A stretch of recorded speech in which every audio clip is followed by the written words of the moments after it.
As Setsuna lay on the ground, he looked at the world around him. Its destruction seemed inevitable and wondered if humanity had already lost.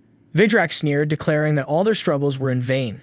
Yet Setsuna refused to accept it was over. With the last of his strength, he launched a simple punch at Vidrak, surprising himself when the attack actually affected the death god, if only slightly. He was shocked to see that such a low-level close combat punch had worked on Death God, and not even the Death God could disintegrate it. But it was too late. Setsuna's body was failing him, and he knew he wouldn't be able to continue. Vidrak prepared to strike the final blow, taunting him that the playtime was over. Just then, the pendant Setsuna wore began to glow. It reminded him of the gift from his headmaster. His headmaster had once told him that it was the emblem of resurgence, housing the spirit of the tower within it. The pendant would give him a chance to undo a past regret, should he ever have one. Setsuna thought for a moment. He had never regretted anything in his life, so he wasn't sure he'd ever need it. His headmaster, reading his thoughts, had simply smiled and said, as expected of the academy's top graduate, "But remember, there may come a time when he will need this." Setsuna stopped, reminded by his thoughts that his only regret was not taking the path of close combat mage that day. The next time he swore he would surely defeat Vidrak. Suddenly, he found himself back in a familiar classroom, where he had been sleeping. He jolted awake, startled by Leo's hit. Leo told him it was his turn. Setsuna was surprised to see Leo, remembering that he had disappeared before the Death God had come. Looking around, Setsuna realized he was back at the Mage Academy. It seemed as though he had traveled back 10 years in time to the day of his bitter defeat, with a chance to change everything and vanquish the Death God. Leo urged him again and asking why Setsuna was so preoccupied in the middle of the ritual of choice. Setsuna snapped back to the present and agreed, walking to the front of the class where several teachers, along with the headmaster, were standing.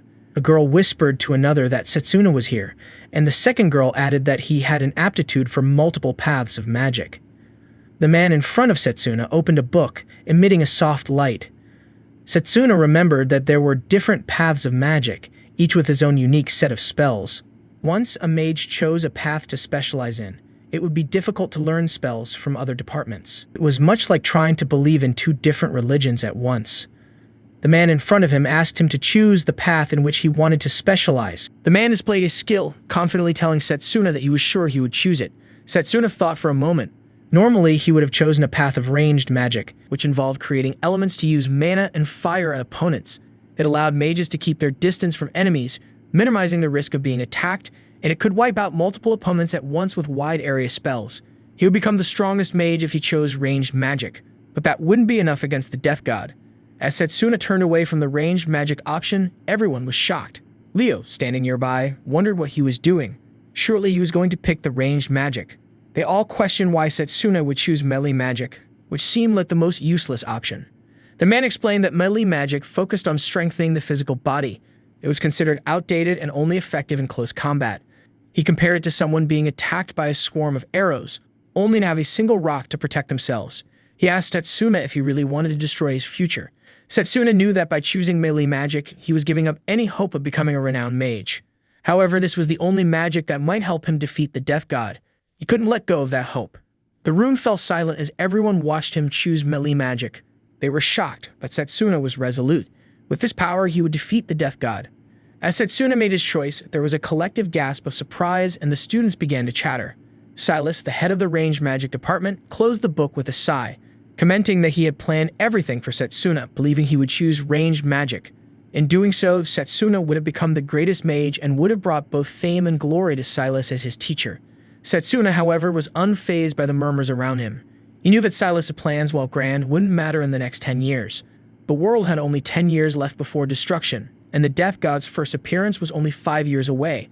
Despite possessing all the memories of his past self, Setsuna lacked the experience needed for melee combat. He had no choice but to find a way to master it within the next 5 years. After the ritual was completed, the students were asked to return to their respective departments of magic. Setsuna, unsure of where his classroom was, wondered where he needed to go. He searched for Leo but couldn't find him. He decided to ask a nearby boy for directions, but the boy, accompanied by a girl, brushed him off quickly, mentioning that they were running late. Setsuna observed the others, who were either already moving or ignoring him, whispering among their groups. He realized that the journey ahead wouldn't be an easy one, but he was determined to find his way.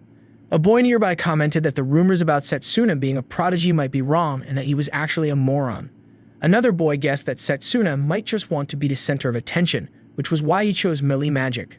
Setsuna reflected on how everyone at the academy was acting so differently from before, and he realized it was all because he had chosen melee magic. He decided to check the map, remembering that there was a map of the academy in the central garden. As he walked toward it, he heard someone casting a fireball and quickly realized it was a battle. A girl was defending herself from the attack, dousing the fireball with ease. She then confronted a boy, demanding that he hand over the item her mother had given her. 3 boys were bullying her, with the largest one holding a brooch. He smugly claimed it was an artifact that contained mana. A second boy sneered, saying it was a waste to give it to a commoner like her, and that they would make better use of it. Setsuna quickly understood that the girl was from the melee magic department, and she was fighting against 3 students from the ranged magic department. The leader of the bullies raised his hand mockingly and told the girl that if she wanted the brooch back, she'd have to take it from them using her useless melee magic. He then attacked her again with multiple fireballs. The girl responded by activating her physical boost, a core ability of melee magic, which enhanced her physical abilities. While an enhanced body could help her evade attacks, it would be useless if the opponent was out of range. Undeterred, she then summoned the power saved up by her mother for years to get her the brooch. She asked them if they really expected her to just hand over such a precious item without a fight. She formed a mana blade, and Setsuna immediately recognized what it was. However, he doubted it would be enough to fight back against the 3 of them. The ranged magic department boy mocked her, claiming she was shaking in her boots and wondering if she could even reach him with that short blade. He attacked again with a fireball, forcing her to fall back. He taunted her, saying it was just as he had predicted, she wouldn't even be able to touch them. Then, with a cruel smirk, he released another fireball, asking if that wasn't the perfect analogy for her entire life. As the fireball was about to strike her, Setsuna rushed forward, lifting the girl out of harm's way. He asked if she knew where the melee magic classroom was and if she could show him the way. One of the boys realized it was Setsuna who had stepped in and guessed that he had chosen melee magic as well. The leader boy smirked, saying that it was good news. Now he could crush Setsuna at his leisure.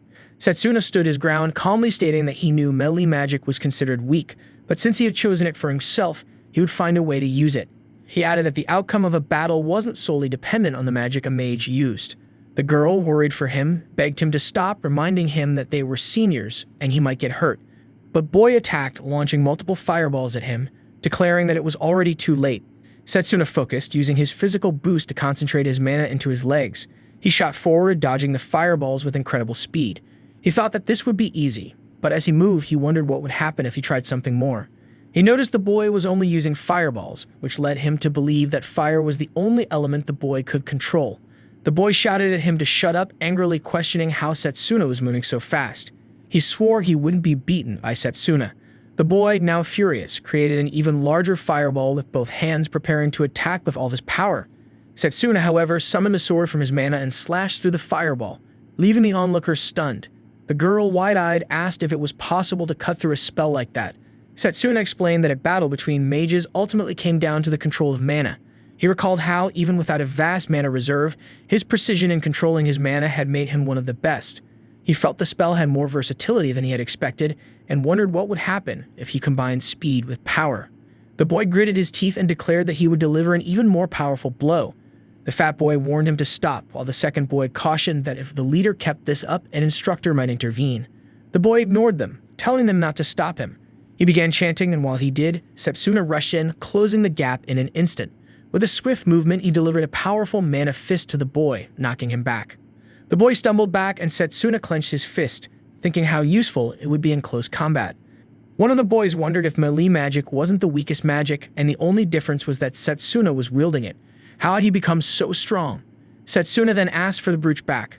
The fat boy reluctantly handed it over, deciding it was best not to escalate the fight further. The 2 boys then directed the injured one away. Setsuna returned the brooch to the girl, telling her that it was precious to her. She squeezed his hand in gratitude and introduced herself as Layla Rosewell. She greeted him warmly and even extended her hand for a handshake.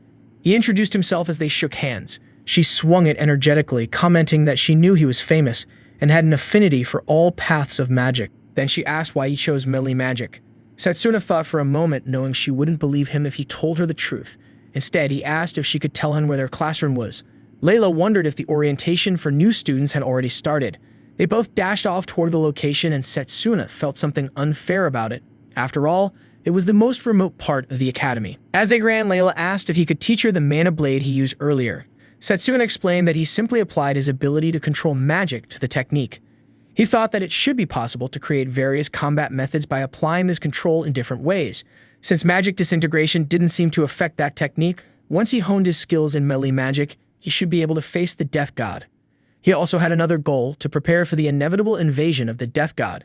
His thoughts wandered back to the past, to a moment when he was having tea with the headmaster. The headmaster had removed his gloves to reveal 2 advanced schools of magic, which shocked Setsuna. He learned that the symbol on the headmaster's right hand represented summon magic, but there was also a mysterious symbol on his left hand that Setsuna had never seen before.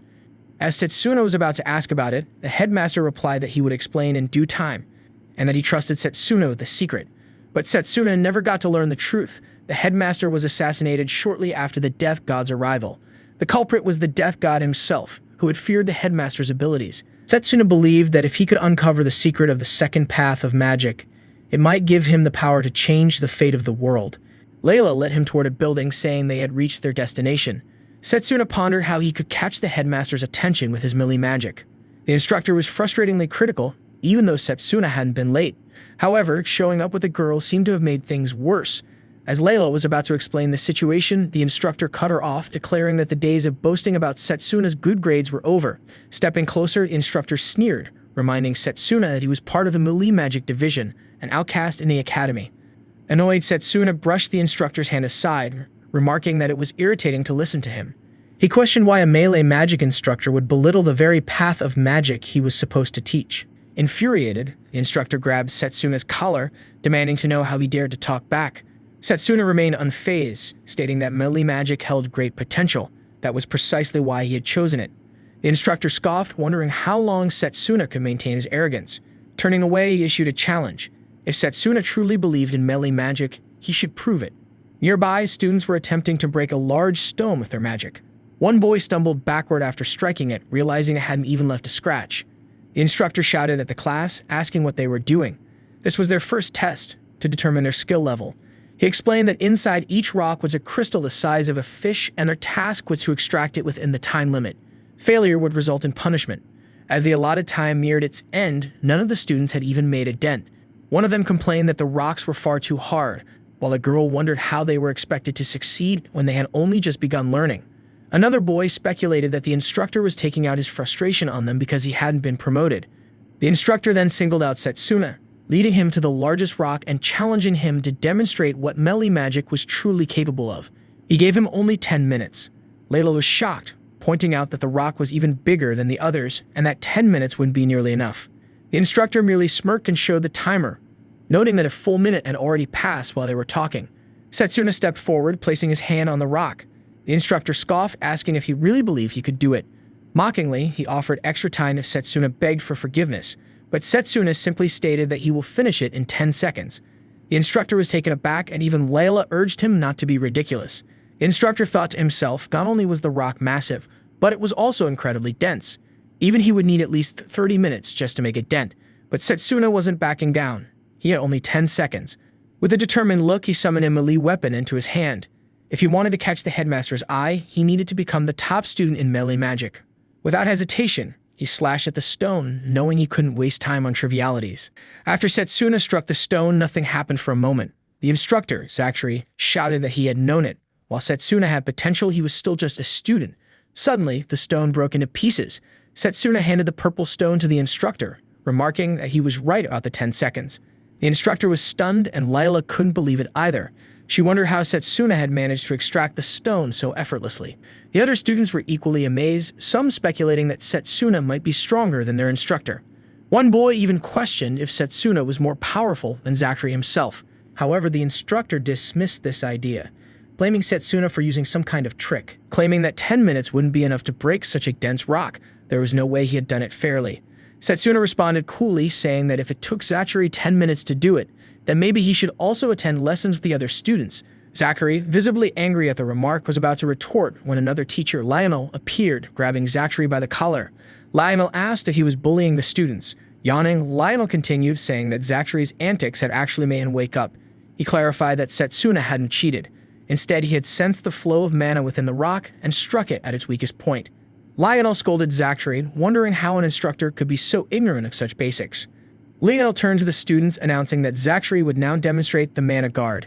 Taking a battle stance, Lionel remarked that since Zachary was so confident in his training, he was sure the demonstration wouldn't kill him. Zachary, now visibly worried, protested, but Lionel shoved him back, sending him crashing into the building wall some distance away. Setsuna understood that Lionel had broken through Zachary's mana guard with ease, realizing just how formidable Lionel was. Lionel then clapped Setsuna on the back, praising him for his impressive skill. He said that for melee magic, that's more than enough and Setsuna don't need to push himself too hard.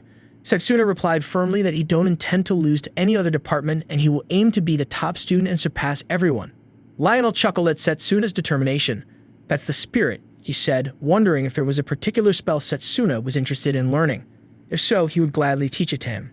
Lionel then thought to himself, recalling a similar mindset in a previous student. He mused that Setsuna might one day represent the department, but for now, he was a rival who could not be underestimated. Introducing himself, Lionel declared he was the head instructor of the melee magic department and he welcomed them all, and today, they were selecting the representative for the upcoming intramural contest. Even though it's early. The intramural contest was a competition between the 8 magical departments, each battling for honor. Every department would select its representative, and these chosen individuals would face off in a tournament-style format. Setsuna remembered that before traveling back in time, he had won the contest for the ranged magic department, earning the headmaster's confidence.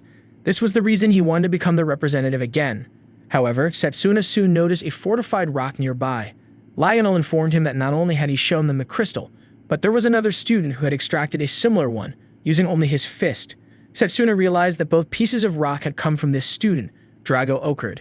Drago approached Setsuna, calling out to him and wondering why someone like him, a prodigy, had joined the melee magic department.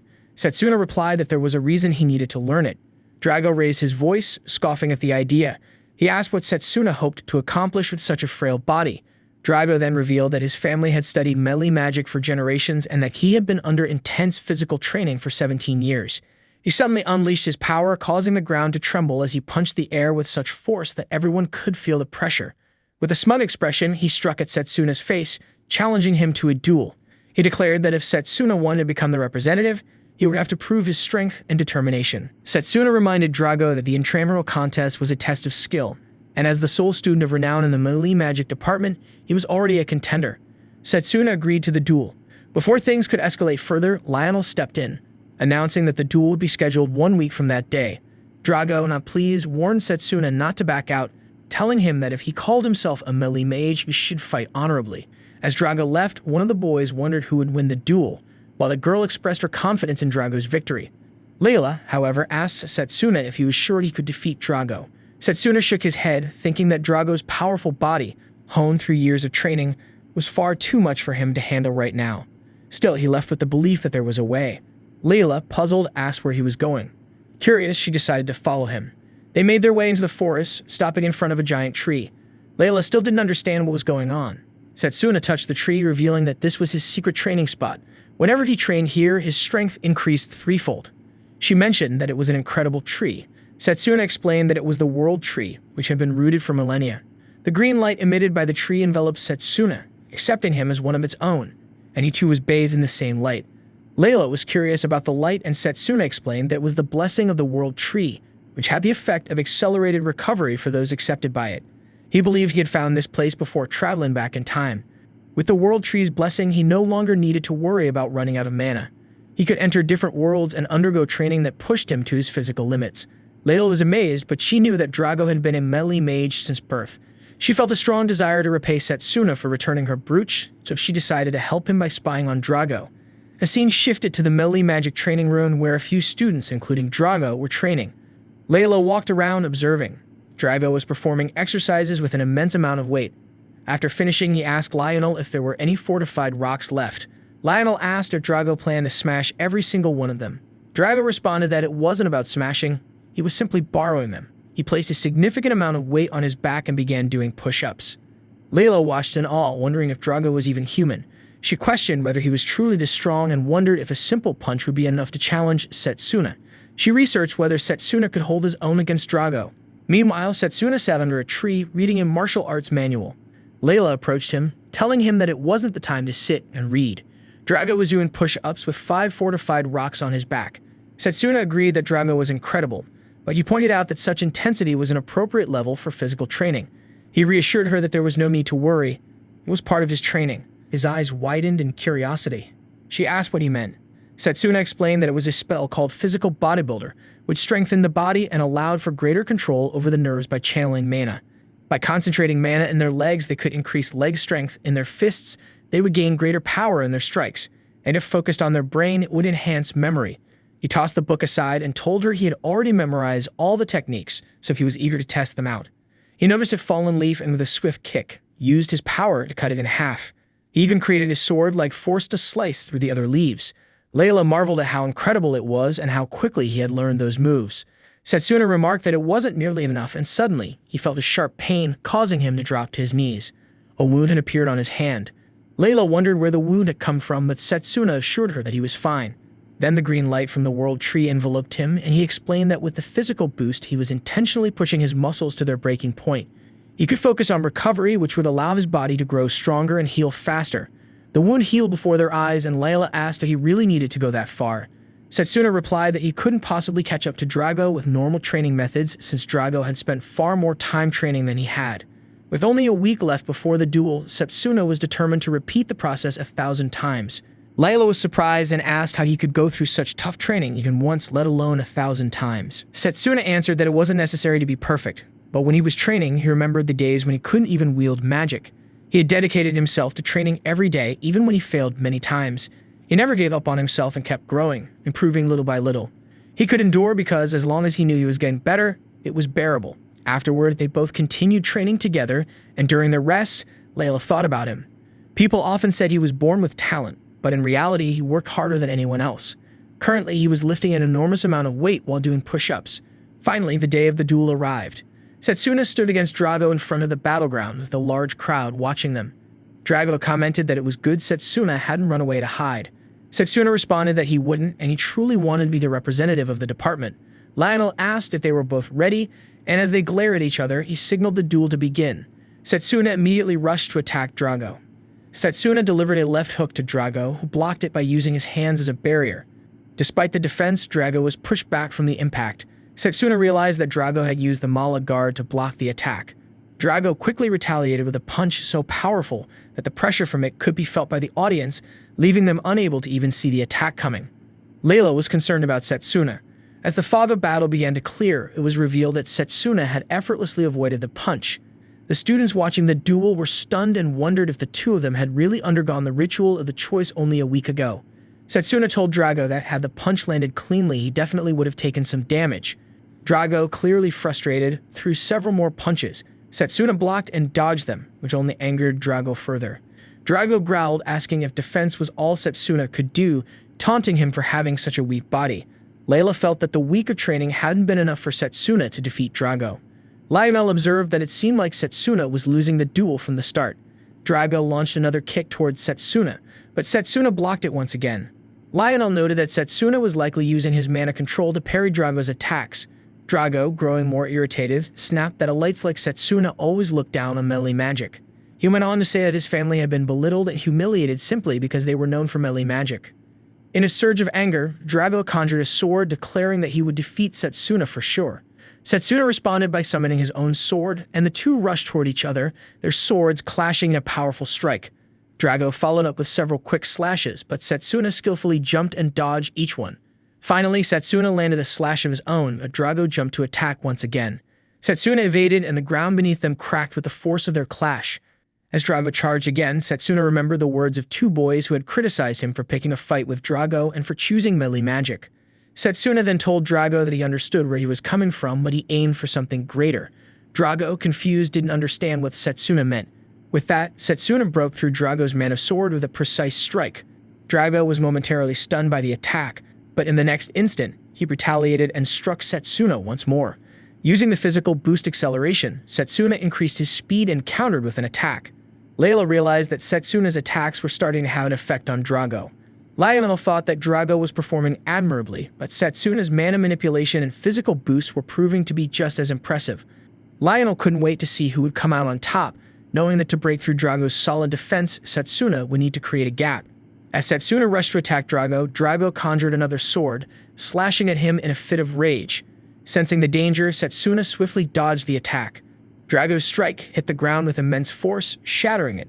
Seeing this, Drago smirked and confidently declared that Setsuna wouldn't be able to escape on those legs of his. Fueled by fury, he clenched his fists tightly, making Layla wonder what he was planning next. Drago charged forward and punched at Setsuna, but as the punch hits, it turned out to be nothing more than an afterimage of him. The real Setsuna was already in the sky. From above, he explained that by concentrating mana on a specific spot, one could create an afterimage to mislead their opponent. Without wasting another moment, Setsuna moved at incredible speed. As Drago prepared for another attack, Setsuna declared to "Let's finish this." With that, he unleashed a powerful slash at Drago. The audience was in shock, and Lionel wondered if Setsuna had taken advantage of the movement during the attack. Both of them had been incredibly impressive. Lionel then announced that the match was over and declared Setsuna the winner, as Drago lay on the ground after the final slash. Layla was overjoyed to see this outcome. To everyone's surprise, Drago slowly got back up. The audience gasped, amazed that he could stand after such a devastating blow. It was clear just how strong Drago truly was. However, Drago was furious with Setsuna, thinking he had held back in the final attack to prevent a fatal wound. Setsuna extended his hand to help him up. Drago, still seething with anger, asked him what he was fighting for. Setsuna paused for a moment before answering, saying he fought so that he wouldn't lose to anyone or anything, and that he was going to keep getting stronger.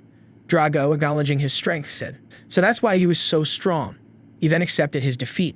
Setsuna replied that Drago had truly been a worthy opponent, and that he believed Drago would surely be a great help in the fight against the Death God. Lionel approached, telling Setsuna that he must have been incredibly determined to face Drago at such close range. He then raised Setsuna's hand, declaring that based on the results of the match, Setsuna would be the representative of the melee magic department. A few days later, Lionel led Setsuna to a room, telling him that he was about to meet the representatives from the other departments. Lionel warned him that he was the last person who should be giving Setsuna advice, but just not to cause any trouble. Setsuna assured him he wouldn't, then entered the room where 7 representatives were waiting. A boy with glasses looked at Setsuna and wondered aloud if the melee magic department would be participating that year as well. He remarked on their shamelessness. Setsuna recognized the boy as Noel, from the enhancement magic department. Noel walked closer, placing his leg over Setsuna's and pressing it down. He taunted, saying they would be rivals in the first match and that in the past 100 years, no melee magic participant had ever won the contest. He suggested that Setsuna should just sit in the corner and lift weights instead. Setsuna, unbothered, replied by moving his leg to press against Noel's, commenting, "Seems like the enhancement magic department has a unique way of greeting others. Was that how it's done here?" Noel grew angry, but Setsuna calmly responded that he don't care about the last 100 years. "I'll be the champion this year." Noel, clearly frustrated, scoffed and told him to just dream on.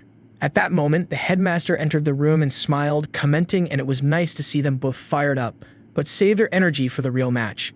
As all the representatives stood up to show respect to the headmaster, Setsuna reflected that the headmaster appeared at this moment, just as he had in his past life. The headmaster stood before them, and a pink-haired lady greeted him warmly, saying she would do her best to make the headmaster proud during the intramural contest. Setsuna recognized her as Carol from the summoning magic department. She was cheerful and had proven to be a formidable opponent during the intramural contest she participated in during his past life. Although he had held back then, it didn't mean he should underestimate her now. The headmaster began by congratulating them all for being chosen as representatives of their respective magic departments. He expressed his happiness at seeing the 8 talented students gathered in one room. He then informed them that the matchups for the intramural contest had been determined at random and would take place one-on-one in a tournament format. The first match would be between the melee magic and enhancement magic representatives. The second match would feature the healing magic and raising magic representatives. The third match would pit the formation and summon magic representatives against each other. Finally, the last match would involve the representatives of irregular magic and alchemical magic. The headmaster also mentioned that the contest was an opportunity for them to experience different magical specializations firsthand. The matches would take place in 10 days, giving them time to train and rest. He looked forward to seeing their battles. The students all bowed in agreement. As they did, Setsuna felt this might be his chance to speak with the headmaster. When headmaster started to leave, Setsuna called out to him. The headmaster recognized him as the representative of the melee magic department. Setsuna introduced himself and asked if he could make a request. If he won the contest, would he be allowed to learn about the headmaster's magic? The headmaster, surprised, replied that since Setsuna was a melee magic student and he was a summoner, he didn't think his magic would be much help to him. But Setsuna clarified that he was interested in learning about her second specialization. The headmaster's expression changed, and he became visibly irritated. He rumbled and asked, Where did he heard about that? Setsuna's display of formidable power was evident, and it seemed somewhat suspicious.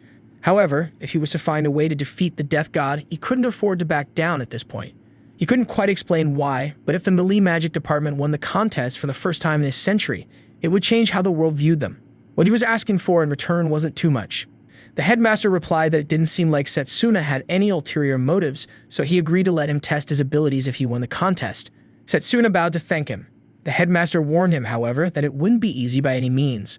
Setsuna responded with determination, expressing his intent to win the contest and receive the headmaster's teachings. The headmaster stepped away, appreciating Setsuna's spirit. Later that evening, Setsuna sat alone outside, eating something delicious and reflecting on his 10 years at the academy. He realized that there hadn't been much to do in his spare time during those years. He decided to thank Layla for recommending the meal. Determined to prepare himself the best he could in the 10 days leading up to the contest, he focused on his goal. Suddenly, someone told him there was no need to worry about preparations just before a giant fist came crashing toward him. He blocked the attack with his hand and quickly created distance, only to realize it was a golem. Noel was behind it all, watching from a hidden spot. He observed that it wasn't too bad, but he had used the blind spot of Setsuna to his advantage. Setsuna understood that the golem was created by Noel, who had used his power to turn life into stone. He asked what Noel intended to do next. Noel replied that they should finish what they started earlier and not wait for the official match against a melee mage. He summoned several golems to attack from behind and declared that Setsuna must pay the price for humiliating him. Setsuna calmly responded that Noel had brought this upon himself. As the sound of bells rang, Noel decided to stop, saying that it wouldn't look good for others to see him cornering a weak and defenseless opponent. He dismissed the golems and left, threatening to crush Setsuna even more thoroughly in the upcoming match. Setsuna realized that Noel was very talented, controlling multiple golems at once. However, his attention was drawn to the bread that had fallen during the confrontation, knowing he wouldn't be able to enjoy it now. The next day in the melee magic department, Lionel addressed the students. He said that before the intramural contest, he would analyze the battle between Drago and Setsuna. He then asked both of them if they had identified their shortcomings. They both nodded in agreement. Lionel asked Drago to go first. Drago replied that his control over both his mana and emotions had been unstable. When Lionel turned to Setsuna, Setsuna answered that his physical strength was lacking, and in terms of strength, Drago had overpowered him. Lionel appreciated their honesty and reminded them that growth was impossible without facing their weaknesses. He encouraged them to focus on those shortcomings during the upcoming match. Layla raised her hand and asked the teacher if the match would also serve as a form of training for the intramural contest. Lionel smiled and replied that it was a good question. He mentioned that Setsuna's first match would be against the enhancement magic department. According to Setsuna, Noel's ability lay in commanding large numbers of golems, and since golems had physical forms, fighting them wouldn't be too different from facing a melee mage. Lionel gave instructions to both students. He told Drago to focus on his speed because in the upcoming match, he would attack Setsuna from multiple directions to simulate a group of golems. As for Setsuna, he was to block Drago's attacks and practice counterattacks. Drago got ready and said that it won't be like last time. Setsuna responded that he was hoping the same. Drago rushed forward to punch Setsuna, but he dodged the attack. Drago wondered if Setsuna thought he would attack from the right, but before he could react, Setsuna was struck with Drago's second hand. Setsuna realized he was a bit too slow. Lionel praised Drago, noting that he had struck a good balance between speed and power. Drago was also praised for his defense, and Lionel instructed him to use footwork to counter Setsuna's movements. Setsuna agreed and stepped back, preparing to punch Drago. After a while, both of them were lying on the ground, exhausted. Drago thanked Setsuna for the match. Lionel approached them and said that their movements were good. He believed that in just a few days, they would be able to handle golems without any trouble. He handed them water bottles, and Setsuna, taking one, said that he won't let his guard down. Lionel observed, noting that Drago had a solid foundation. Setsuna had exceptional instincts, and both were improving quickly. Finally, the day of the contest arrived. The audience was excited, and the host announced this was the 781st intramural contest. Out of the 8 students representing the Academy's magical departments who will reign supreme, both Setsuna and Noel stood in front of each other ready for the match. The host addressed the audience, telling them they could place bets on the contestants. Most of the audience was betting on Noel, and they wondered who would bet on the melee mage. A boy who had previously been beaten by Setsuna approached him and told him that he should win the battle and make sure to show everyone who was really in charge. Meanwhile, the audience noticed Akhtar from the ranged magic department arriving with a man, appearing completely at ease despite his upcoming match. It was clear that the winner of this match would face Akhtar next. The host then announced that the stage would change randomly for each match, and for this one, the stage would be a desert. Noel teased Setsuna, saying seems like luck isn't on his side either. A few kids in the audience cheered for Noel, convinced that Setsuna, being from the melee magic department, would be easy to beat. Another boy expressed how good it felt to be up against the weakest department in the academy. Layla, overhearing the comments, shouted at them to be quiet. She promised that they would see if they still thought the melee department was the weakest after the match. As she raged toward them, Lionel stepped in to calm her down. Finally, the host announced to let the match begin. Noel picked up a stone and asked Setsuna if he knew what it was. Setsuna wondered if it was a piece of fortified rock. Noel confirmed, saying, more precisely, when combined with the sand, it creates golems. As if on cue, a golem made of fortified rock appeared, impervious to blades. Noel then showed a pouch full of the same stones and scattered them around the area. As several golems emerged, Noel told Setsuna that let's see how long he can last. Leela, watching in shock, couldn't believe how many golems Noel had summoned. Noel smugly explained that in the desert, he could create as many golems as he wanted, and Setsuna wouldn't even come close to matching him with melee magic. A boy in the audience said it was obvious what the outcome of the match would be, while another boy next to him mocked Setsuna. Noel then addressed Setsuna, asking if he had any last words. Setsuna replied that it was disappointing. He thought Noel would be better than this. Noel, taken aback by his response, was momentarily stunned before sending the golems to attack. As the golems advanced, a cloud of dust filled the air, and Noel smugly said that it was the price he paid for daring to provoke him. The audience, unable to see through the dust, wondered what was happening. They couldn't make out anything on the ground due to the swirling sand. On the ground, Setsuna focused his mana and began cutting down the golems one by one.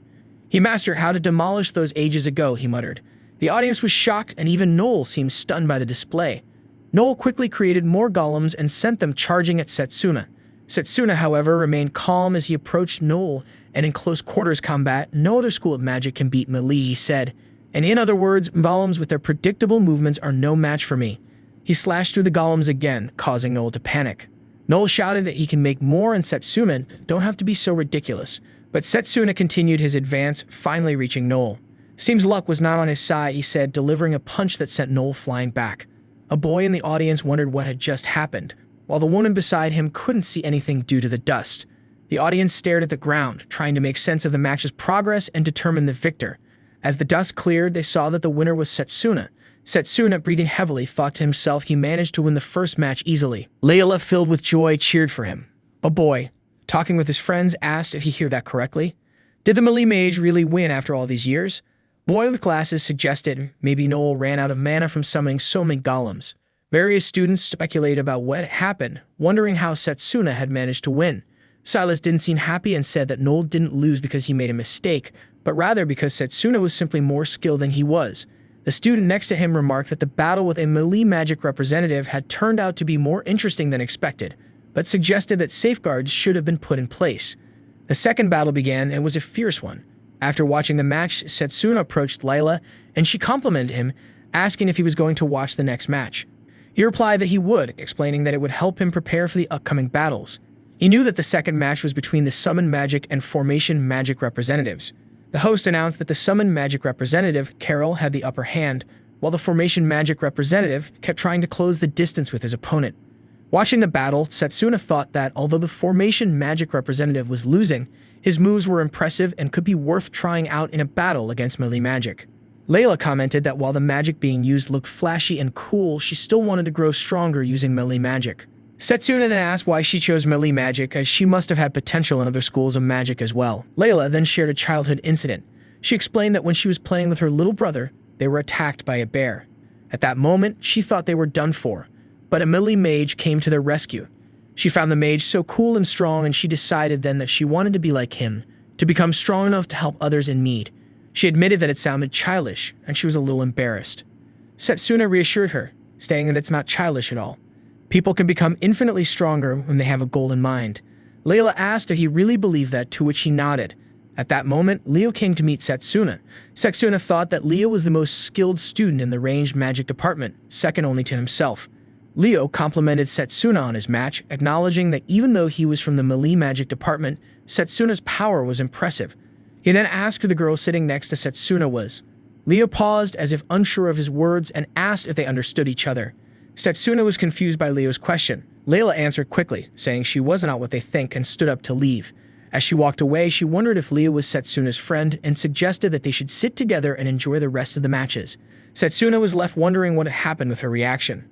Leo sat down next to Setsuna, and Setsuna asked him why Actor had become the magic representative of the range department instead of him. Setsuna expressed surprise as Leo was clearly very skilled. Leo's mood shifted and he got a bit sad. He explained that it wasn't an excuse, but Actor was incredibly sneaky. Leo confided that Actor had tricked him into stepping down and taking the role of representative for the department. Leo urged Setsuna to be cautious and not let his guard down when dealing with Actor. Setsuna guessed that Actor was the type to stop at nothing to get what he wanted, so he would have to be careful when facing him. The scene then shifted to Actor, who was looking at a box of flowers with a strange smile on his face. During the tournament, the host announced that the first match of the highly anticipated second round of the intramural contest would be between Arranged Marriage and Melee Magic.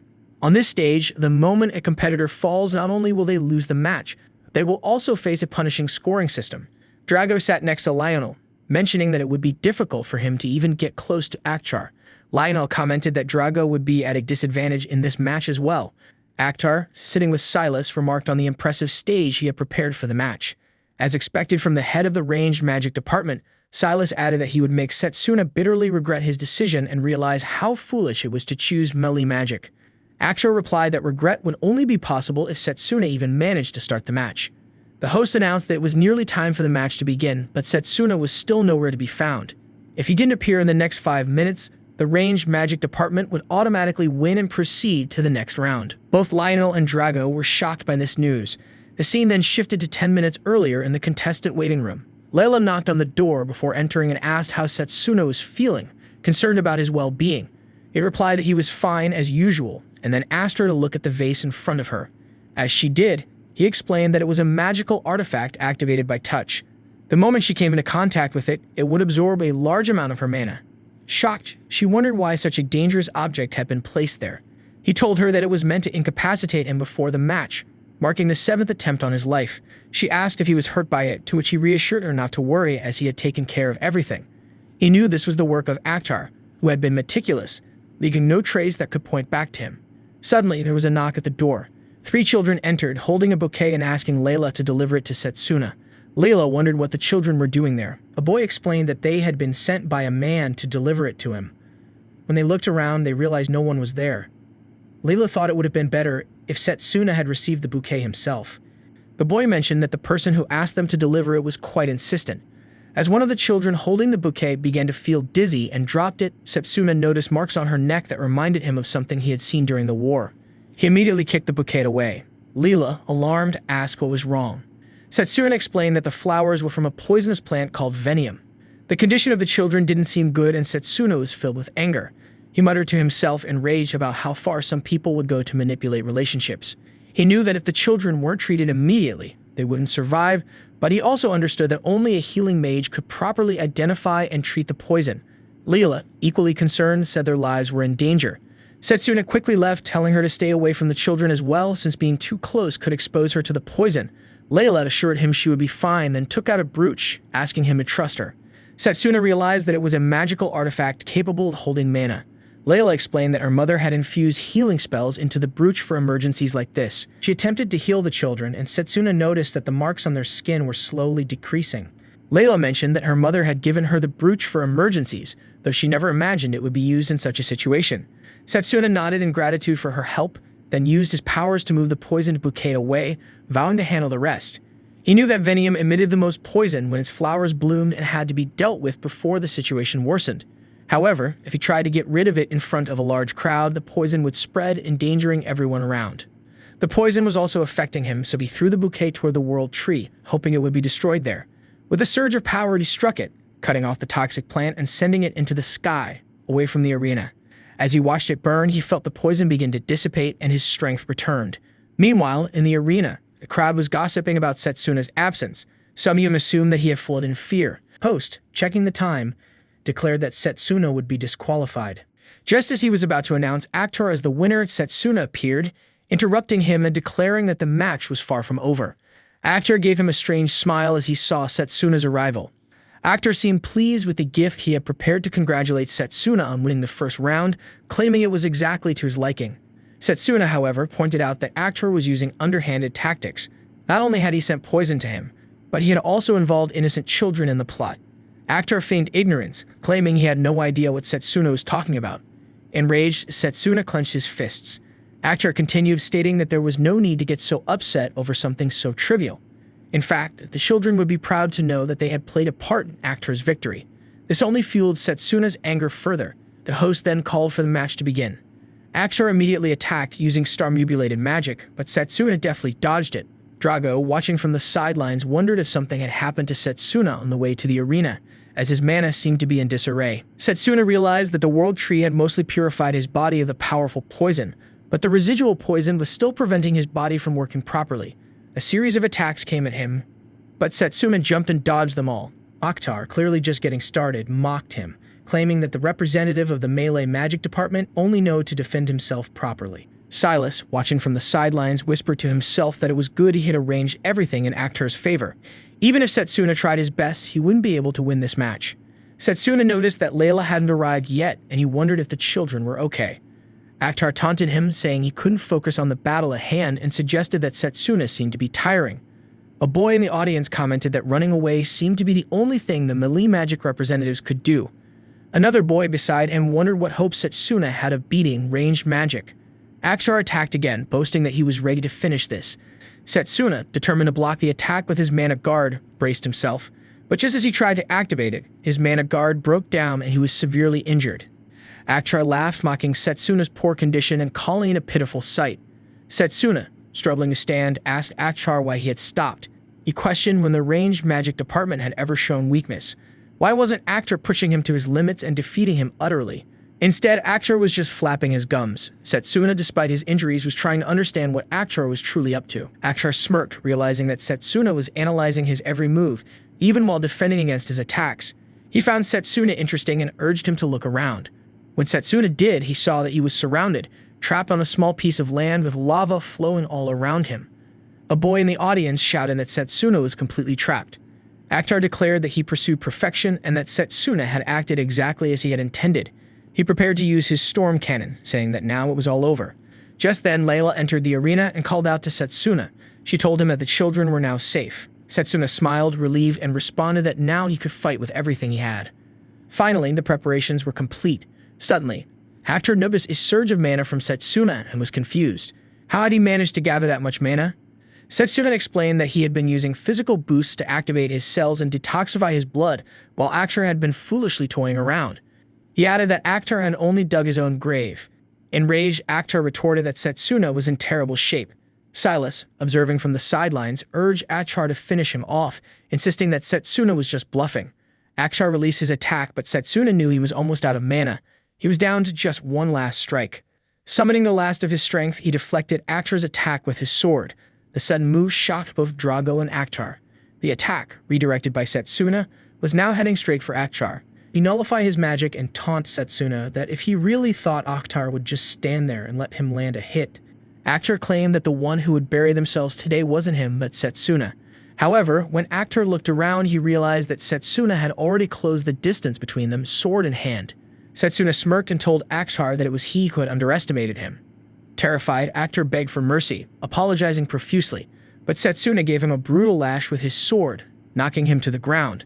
Setsuna coldly stated that it was to those children that Akhtar should apologize, not to him.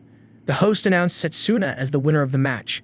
However, just as everyone began to cheer, the floor beneath them suddenly began to shift and slide away. Both Setsuna and Akhtar were on the verge of falling, and the crowd gasped in shock. As they were falling, Setsuna realized that Akhtar was already unconscious, and at the rate they were going, he would be in real danger. Using his powers, Setsuna regained his balance and managed to catch Akhtar just before he fell further. He wondered if he was too late. At that moment, Carol appeared and called upon Fenrir, her summoned beast, to save them. Setsuna recognized it as Carol's summoning magic. The audience cheered as Fenrir swooped in to rescue them both. Carol praised Fenrir and with a smile turned to Setsuna, hoping he didn't mind her stepping in. Setsuna thanked her for the help, thinking that Carol was undoubtedly a favorite to win the intramural contest. She was a formidable opponent, and he knew he would need to prepare thoroughly for their upcoming battle.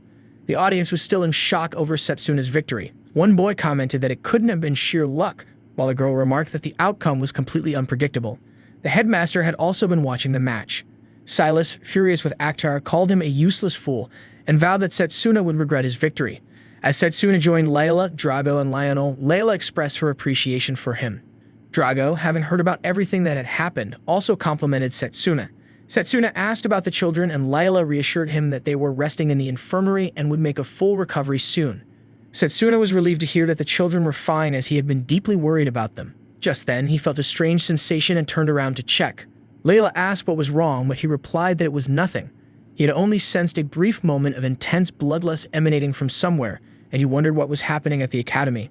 Later that evening, Setsuna stood by some rocks in the forest, thinking that he had only 1 week left before the final match. He also recalled the eerie magic he had felt during the tournament and knew he needed to become even stronger. Just then, Lionel appeared, wondering why Setsuna had asked to meet him in such a secluded place. Setsuna replied that there was a spell he was very interested in learning from Lionel, Jagged Lionel's Comet Fist. Lionel chuckled, saying that was what people used to call him, and asked where Setsuna had heard about it. Setsuna clenched his fists, realizing that this was the legendary name he had heard during his time in the Mage army before returning to the past. The Comet Fist was the name of a melee mage who had single-handedly defeated a fearsome dragon with a single blow. However, by the time he joined the army, the mage had already disappeared. It was only an educated guess, but Setsuna was now certain that the department head was, in fact, Lionel. With determination, Setsuna bowed toward him, ready to learn his magic. Lionel explained that the Comet Fist was an ancient technique. Setsuna replied that it didn't matter to him. Lionel was the strongest melee mage he had ever seen. Lionel wondered why Setsuna was so desperate to become stronger. As far as Lionel could tell, Setsuna was already more than capable. Setsuna responded that it wasn't enough. He refused to lose to anyone anymore, even if his opponent was invincible. Lionel laughed, calling Setsuna an interesting boy. He agreed to teach him, but also warned that it wasn't a technique any student should learn just yet. Lionel began to gather mana in his hand, and Setsuna could feel an incredible amount of energy being concentrated. Lionel explained that the technique he was about to demonstrate was called Comet Fist. He hadn't used it more than twice, as it consumed a tremendous amount of mana, but one punch was all he needed. He told Setsuna to watch carefully.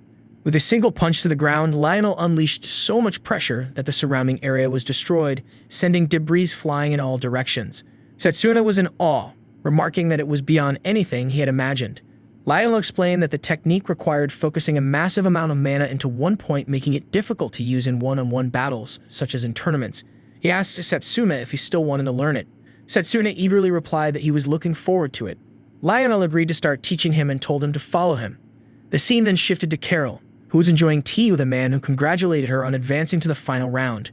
She thanked him, and he asked if she was confident she could defeat the representative from the melee magic department. Carol smiled, not taking him too seriously, and replied that no one knew what the outcome would be, but she was planning to do her best. As the man finished his tea, Carol offered to make him another cup. As she got up to leave and fetch it, the man discreetly pulled out a card and used it on her. He made an emblem appear on the back of her neck, and she collapsed. The man smirked, thinking it would be ideal if Carol could defeat Setsuna. However, if things didn't work out that way, he would simply deal with both of them. Setsuna continued training, wondering if he was ready. Lionel was shocked that Setsuna had perfected it in just a week. He thought it would take him years to master it. Lionel then told Setsuna that he had passed, marking the end of the Comet Fist or Charge Bullet lessons. It was the day of the final match, and the audience had gathered in the arena. The host announced that the final match of the Elm Ridge Mage Academy's 781st intramural contest had arrived. The first contestant was Carol, fresh off her back-to-back victories from the Summoning Magic Department. Her opponent was the one who had shaken up the contest that year, Setsuna from the Melee Magic Department. The students were uncertain about who would win, but a boy was confident that Carol would triumph, as she had dominated every match so far. The girl mentioned that Setsuna was strong too, and after watching his last match, she was fully rooting for him. 3 young children were also cheering for Setsuna. The match would take place at the goddess's ruins, and in anticipation of the fierce intensity of the battle, the Formation Mage had created a powerful barrier around the stage. Layla watched this with Lionel and remarked that it was a fair fight. Lionel wondered about the match as well, and Setsuna glancing at the headmaster and thinking that he should keep his promise to teach him the second magic specialization. Carol stated that it seems Setsuna had thoroughly prepared for this match. She planned to summon Fenrir and challenged Setsuna to give it everything he had. The host announced the start of the long-awaited final match. Carol summoned Fenrir and mounted it, preparing to attack Setsuna. Setsuna leaped to dodge, wondering if the Fenrir's attack was a glacial bomb imbued with snow flurries. Carol remarked that even though he was fast, he wouldn't be able to keep his guard up forever and would regret it. Fenrir attacked again, and Setsuna activated his physical amplifier, boosting his speed tenfold. With his newfound speed, he dodged the attacks and got dangerously close, preparing to slash Fenrir. Layla was happy that it worked. Lionel, however, wasn't sure about it, noting that familiars were just lumps of mana, and Fenrir would quickly recover from any injury. Carol told Setsuna that his efforts weren't bad at all, but now she would use Fenrir's power to freeze the ground. Setsuna was shocked to see that the entire stage was freezing over. He realized that the chill generated by the mana wouldn't be able to pass through the barrier. A man watching from the sidelines stood on the frozen field, thinking that Fenrir's attacks would become much stronger now. He wondered what Setsuna would do next, its eyes flaring with fiery determination. Setsuna realized that normal attacks wouldn't be effective at all, and the longer he dragged out the battle, the greater his disadvantage would become. He decided to use the ruined objects on the ground to leap and dodge, thinking of betting on the charged bullets. He formed a sword from his mana and braced himself as Fenrir's attack struck the stone he had been standing on. A boy watching the match guessed that Setsuna wasn't attacking at all but was only defending. Another boy speculated that Setsuna was no match for a summoning mage. The three kids watching seemed worried for Setsuna as well. As Lionel observed the battle, Layla called out to him asking what was wrong. He replied that it was nothing, but he thinks that since the charged bullet could only be used once after enough mana had been concentrated, it was a difficult technique to use in a one-on-one battle. But with Setsuna's fine control, he was concentrating to gather it in his fist, although it wasn't easy. Carol, meanwhile, thought that she didn't know what Setsuna had up his sleeve, but she couldn't just stand back and watch. She summoned Garuda, a bird familiar, alongside Fenrir. Drago was shocked that Carol had summoned two familiars at once. Lionel remarked that it was incredible talent. Both familiars attacked Setsuna simultaneously, and Layla seemed concerned for him.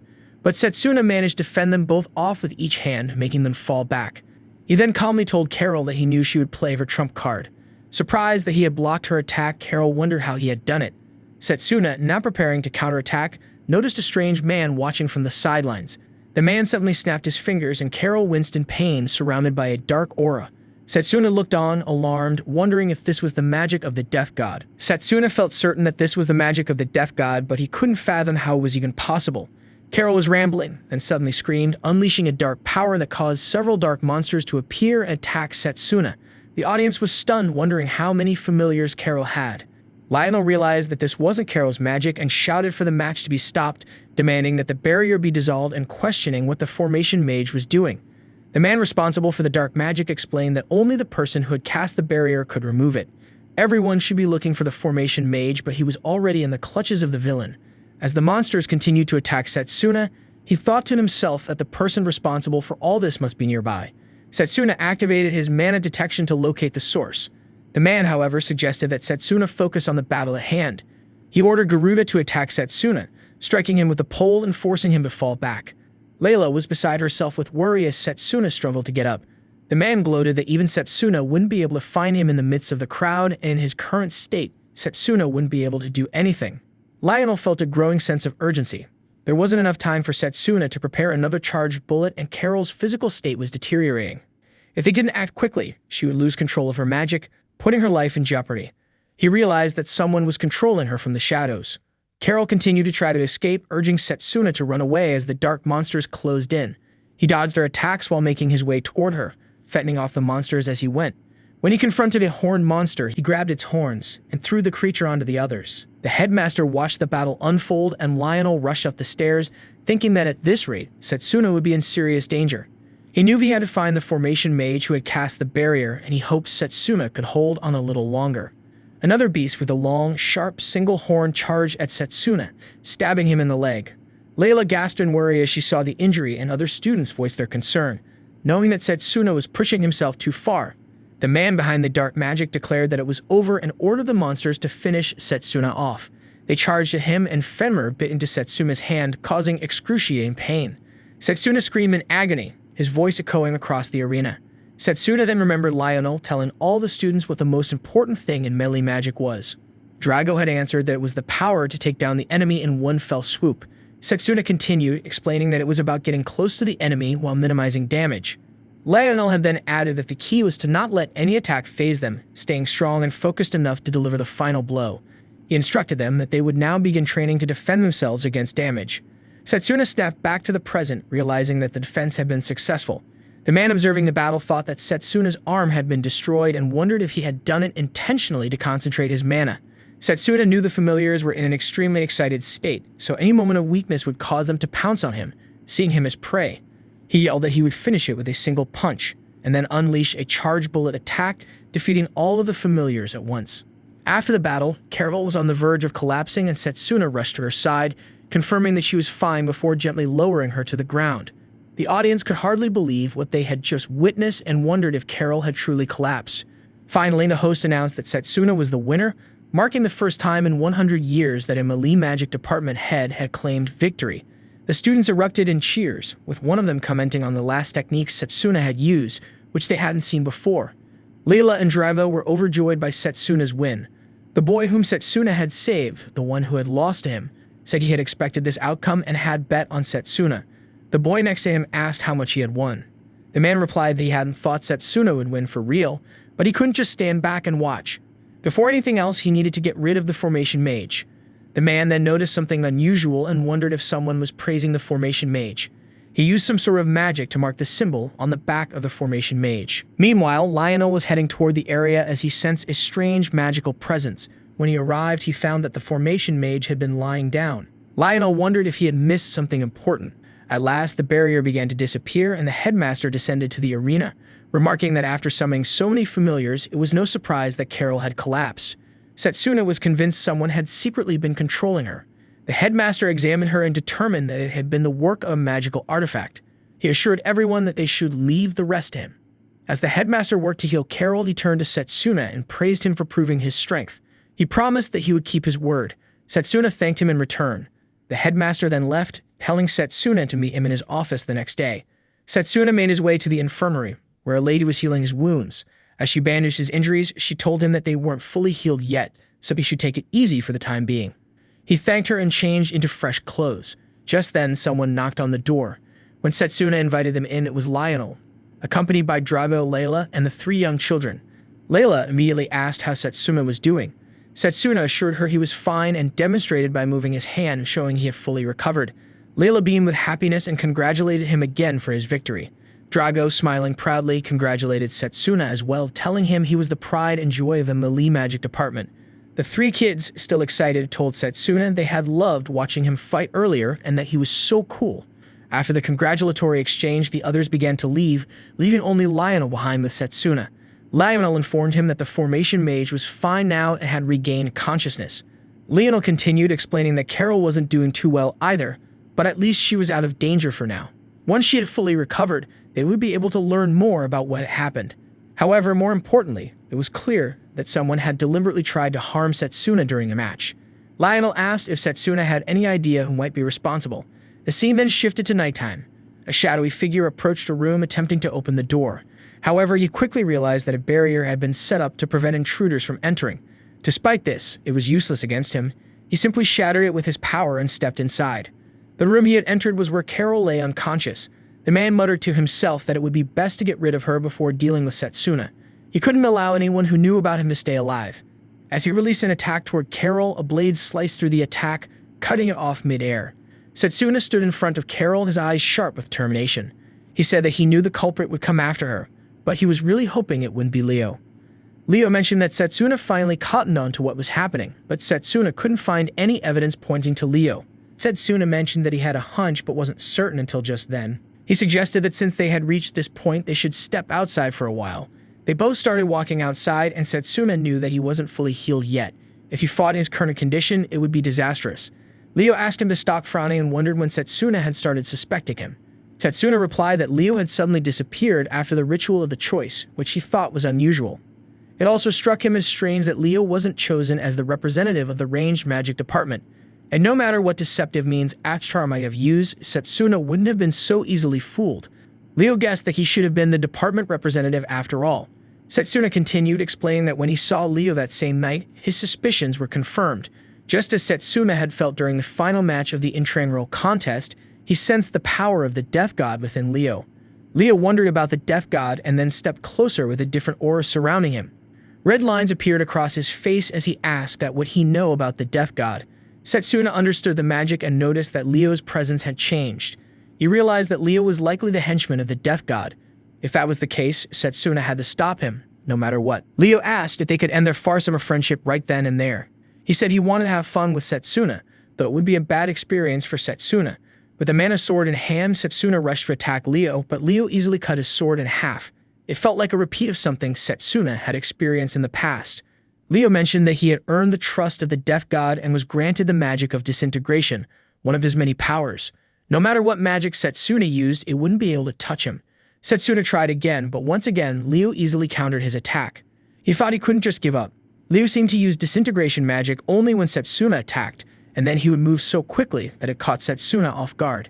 He was about to strike Leo from behind, but once again his attack was blocked. Leo smirked and said that it's no use as his sense of perception was sharper than Setsuna. Setsuna determined conjured a fireball and said that it would have been more fun if he weren't injured.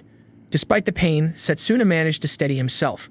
Leo commented that Setsuna was still quite a tricky opponent, lasting this long with melee alone. He added that Setsuna would have been much stronger if he had been chosen the ranged magic department. He then acted strangely, asking what he could do as if it was his choice. He said to let's finish it now. Leo attacked with an electric spike, aiming to stab Setsuna in the leg.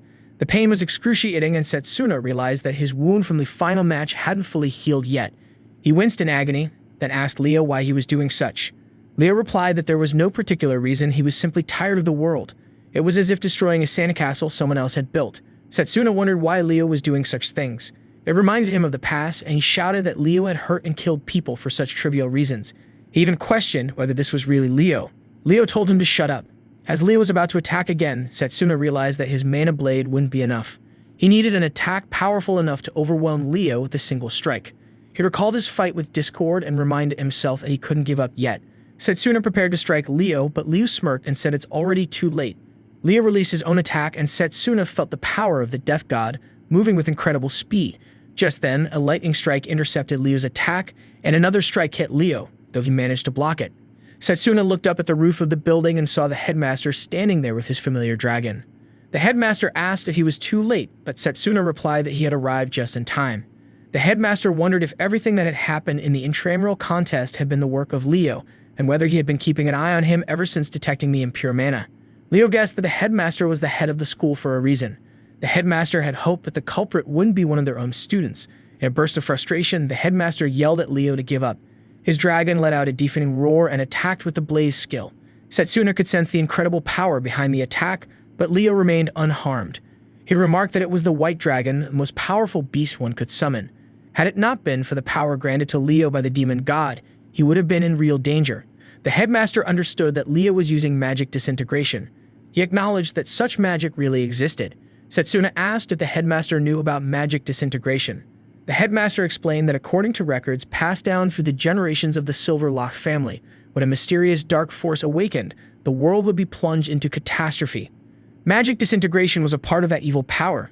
Leo taunted them, claiming that no magic could touch him, not even the headmasters.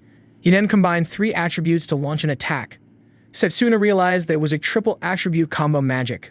Leo lifted into the air, gathering power and unleashed it in a devastating spread of energy.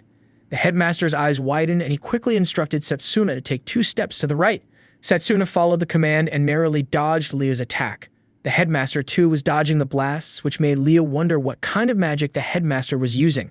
The headmaster asked Leo if he was truly shocked, adding that he was the only one who knew how to neutralize such magic. Leo sneered, finding it amusing, and promised to attack with even greater power, challenging the headmaster to dodge it as well. Setsuna realized that this new power was likely the Death God's power. Leo threatened that he would wipe them all out. The headmaster sensed that it wasn't just ordinary power.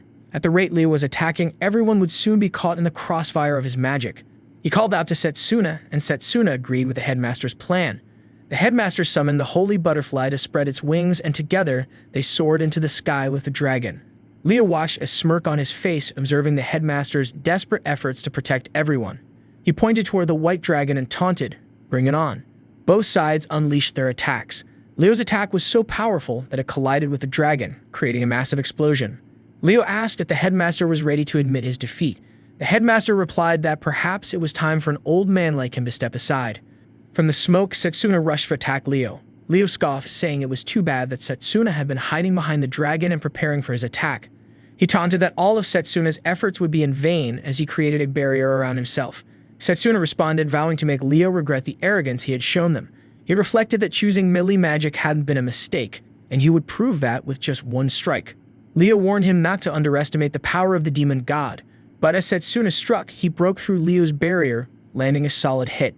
Setsuna poured all of his energy into his speed, breaking through Leo's barrier and causing a massive explosion. The headmaster noted that even with magic disintegration, there was a limit to how quickly it could counter magic. He appreciated Setsuna's determination. Leo was falling, badly injured. Setsuna realized that by using melee magic, he had outpaced the rate of magic disintegration and defeated Leo. Now, he truly understood that his choice had been the right one. He turned to the headmaster and said that he thought they were out of the woods for now. The headmaster praised him and suggested they tend to his wounds. But just as they spoke, Leo got back up. Setsuna was shocked to see that his attack had not been effective. Leo, though injured, stood tall and prepared to strike back. Leo used his power measuring the moment and then launched an attack at Setsuna. Setsuna tried to block it with his sword, but the weapon shattered and Leo's attack struck him, sending him crashing into a wall. Setsuna struggled as well, wounded, and fell to the ground. Setsuna, weakened and losing consciousness, heard Leo's voice that he can't believe he was still standing. He was such a powerful opponent. Setsuna wondered if Leo had somehow combined ranged magic with magic disintegration, but that couldn't be possible. In his fading thoughts, Setsuna remembered a past moment when he was training to shoot targets. That had been a piece of cake for Leo. He told Leo that he had always been so skilled, and if he hadn't kept up with his practice, Leo would have surpassed him in no time. Leo, amused, replied that it surely feels great to receive a compliment from a prodigy like him. During the war, Leo wondered aloud if he should fire another shot, and this time it would be at Setsuna. He asked Setsuna to look behind him. When Setsuna turned, he saw that everyone else had been injured and were being killed by monsters. Leo criticized Setsuna, saying he didn't deserve to be a hero, that he was a failure because he couldn't save them all. He had abandoned them. With those harsh words echoing in his mind, Setsuna awoke in a bed, heavily injured. Layla was sitting next to him, relieved. She told him how glad she was that he had finally woken up. As he wondered where he was, she explained that he had been brought to the infirmary and that she had been so worried since he had been unconscious for 3 days. Setsuna regretted his helplessness, thinking he hadn't been able to do anything in such a crucial moment. He had been powerless against the demon god's power, just like in his past life. He then asked about the headmaster's condition. Layla replied that the headmaster should be in his office and that she had heard there was a meeting for all the department heads. As Setsuna was getting out of bed, Layla asked where he was going. He dressed quickly, replying that he was going to see the headmaster as he had something to ask. Layla mentioned that he wasn't fully healed yet. He placed a hand on her shoulder and apologized for making her worry, but he needed to see the headmaster immediately. He turned and left the infirmary. The headmaster had just finished a meeting with the other department heads and thanked them all for their assistance. As they were leaving, someone remarked that they would all be quite busy for a while. Silas commented that everything had been made worse by that one kid. Setsuna arrived and opened the door, calling out to the headmaster. The headmaster smiled and said he was glad to see Setsuna back with them. Silas, however, didn't seem too happy to see him. Lionel patted Setsuna on the shoulder, telling him that he had been through a lot. Everyone had been worried about him, but he could catch them up on what happened later. Once they left, Setsuna stood in front of the headmaster, regretting that everything had happened because of him. He raised his hand towards the headmaster, asking what had happened after he lost consciousness. He winced in pain as he did, and the headmaster reminded him not to be too hard on himself. His injuries were still healing. The headmaster continued, explaining that after Setsuna had fainted, Leo had said that, as much as he would like to finish the fight, he had already used up too much mana. He decided to leave it for now, thinking it would be fun to face them again in the future. Leo had then created a passage and vanished, leaving behind a farewell message for the headmaster, saying they would meet again if the opportunity arose. The headmaster thought to himself that although it had been a golden opportunity, what lay beyond the passage was far too dangerous to confront at the moment. They would need to fight with everything they had when the time came. Setsuna sat down, still lost in thought, and mentioned the mysterious entity and the boundary between dimensions, which Headmaster saw as well. Headmaster asked Setsuna if he had any idea of who it might be, and added that he had another question for him. How much did Setsuna actually know? The headmaster added that since Setsuna even knew about the headmaster's secret magic, could he now explain what happened so he could trust him fully? Setsuna hesitated, wondering if it was time to tell the truth. Could he convince the headmaster that he was from the future? The headmaster asked if there was a reason Setsuna couldn't tell him. Just then, Setsuna had an idea and asked the headmaster to take a look at the Amulet of Resurgence. The headmaster, surprised, examined it closely and said it was the blessing of the spirit of time, which had disappeared. If it had already been used in a different time, the possibility of time travel seemed likely. Setsuna explained that the headmaster had figured it out, that Setsuna had traveled from 10 years in the future using the amulet after having lost everything. He then told the headmaster everything. The death god would destroy the world, and he, along with his followers, would kill the headmaster. The headmaster acknowledged that it was hard to believe, but the amulet's presence made it undeniable. Even though the spirit's power had made it possible for Setsuna to travel through time, The events of the future must have been incredibly shocking for Setsuna to endure, causing him to travel back an entire decade. The headmaster placed a hand on Setsuna's shoulder and said that South had really carried a heavy burden, but now he will help him in any way he can. Setsuna felt a surge of relief and hope. With the headmaster by his side, he felt that he might actually have a fighting chance, and perhaps the world wouldn't fall into ruin after all. The headmaster then said that he would teach Setsuna a second type of magic to use against the death god. He explained that this power wasn't part of the original branches of magic, but rather elemental magic. The headmaster suggested that it would be best for them to relocate for a while to train. Together, they made their way to the World Tree. The headmaster commented that it had been a long time since he had been there. He used to come to train there when he was younger. Setsuna was surprised to hear that. Once at the World Tree, the headmaster explained elemental magic in simple terms. It was a type of magic where the caster uses mana to become one with the elemental spirits, cultivating a powerful force within their body. Because of its unique nature, elemental magic had a different starting point compared to the standard branches of magic, and it could be combined with other forms of magic, making it incredibly versatile and useful. Setsuna wondered if that was really possible. The headmaster replied he supposed he should demonstrate how to use it. As the headmaster was preparing to use his elemental magic, his eyes glowed brightly. Setsuna noticed that the color of his eyes had changed just like when the headmaster had battled Leo. The headmaster then suggested they play rock, paper, and scissors. Confused, Setsuna asked why, and the headmaster explained that since Setsuna was still injured, they couldn't exactly duel right now. He added that they could at least play a game to pass the time. They began playing and the headmaster won every round, telling Setsuna to try again. They played multiple times and every time Setsuna lost. Finally, the headmaster explained that the power of elemental magic, Spirit of Time, granted Setsuna foresight, allowing him to see several seconds into the future. He further elaborated that various elemental spirits existed, and depending on the spirit one contracted with, they could gain unique abilities. For example, if one entered into a contract with the spirit of wind, they would be able to fly, and with the spirit of water, they could easily dodge attacks. Setsuna was amazed, realizing that mastering elemental magic could give him the ability to use melee magic in a multitude of ways. The headmaster then revealed that Setsuna wouldn't be able to practice this magic until he entered into a contract with an elemental spirit, and there was a crucial first step to take. Setsuna, curious, asked what the first step was. The headmaster explained that they needed to give it a try right then and there. He used his power to clear his mind and become one with nature. He instructed Setsuna to try feeling the presence of the spirits as they existed everywhere in nature. Setsuna concentrated, thinking about becoming one with nature. He focused on the spirits, hoping they would grant him the power to fight the death god. But nothing happened. He felt nothing. Frustrated, he thought that he couldn't feel a single spirit. The headmaster, noticing his frustration, explained that it seems Setsuna's temperament was working against him. Setsuna wondered what he meant by that. The headmaster explained that in order to become one with nature, Setsuna needed to reach a trance-like state. He needed to empty his mind to truly feel the spirits around him. Setsuna tried to concentrate, but he found it difficult to focus. His mind wandered, thinking of how he was struggling to focus and all he really wanted was to become stronger. Noticing his distress, a headmaster placed a hand on his shoulder and reassured him, telling him not to rush. He explained that it had taken him 3 whole years to truly feel the nature and connect with the spirits.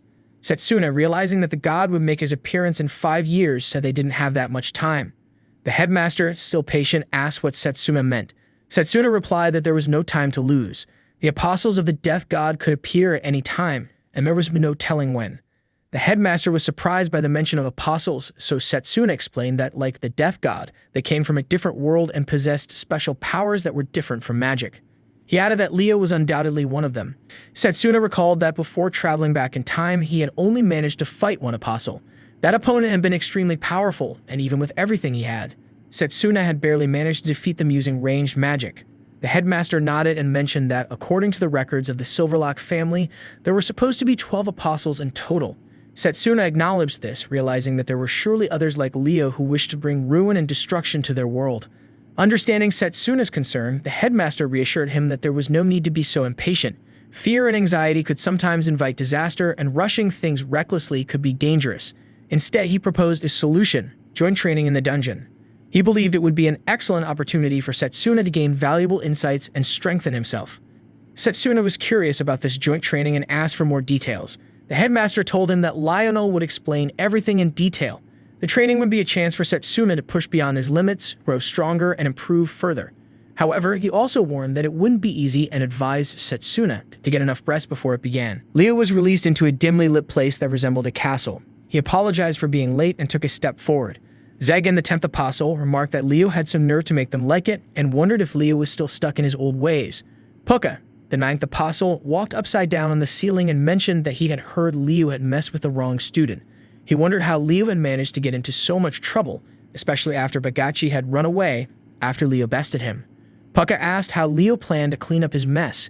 Leo, the 12th apostle, apologized, explaining that he had been having such a great time catching up with an old friend that he had gotten a bit carried away. Zagan, being angered, told him to wipe the grin off his face, as it grated on his nerves. As Zagan and Leo made eye contact, Zagan prepared to attack. However, someone from a distance intervened, telling them that such behavior was foolish, especially for apostles.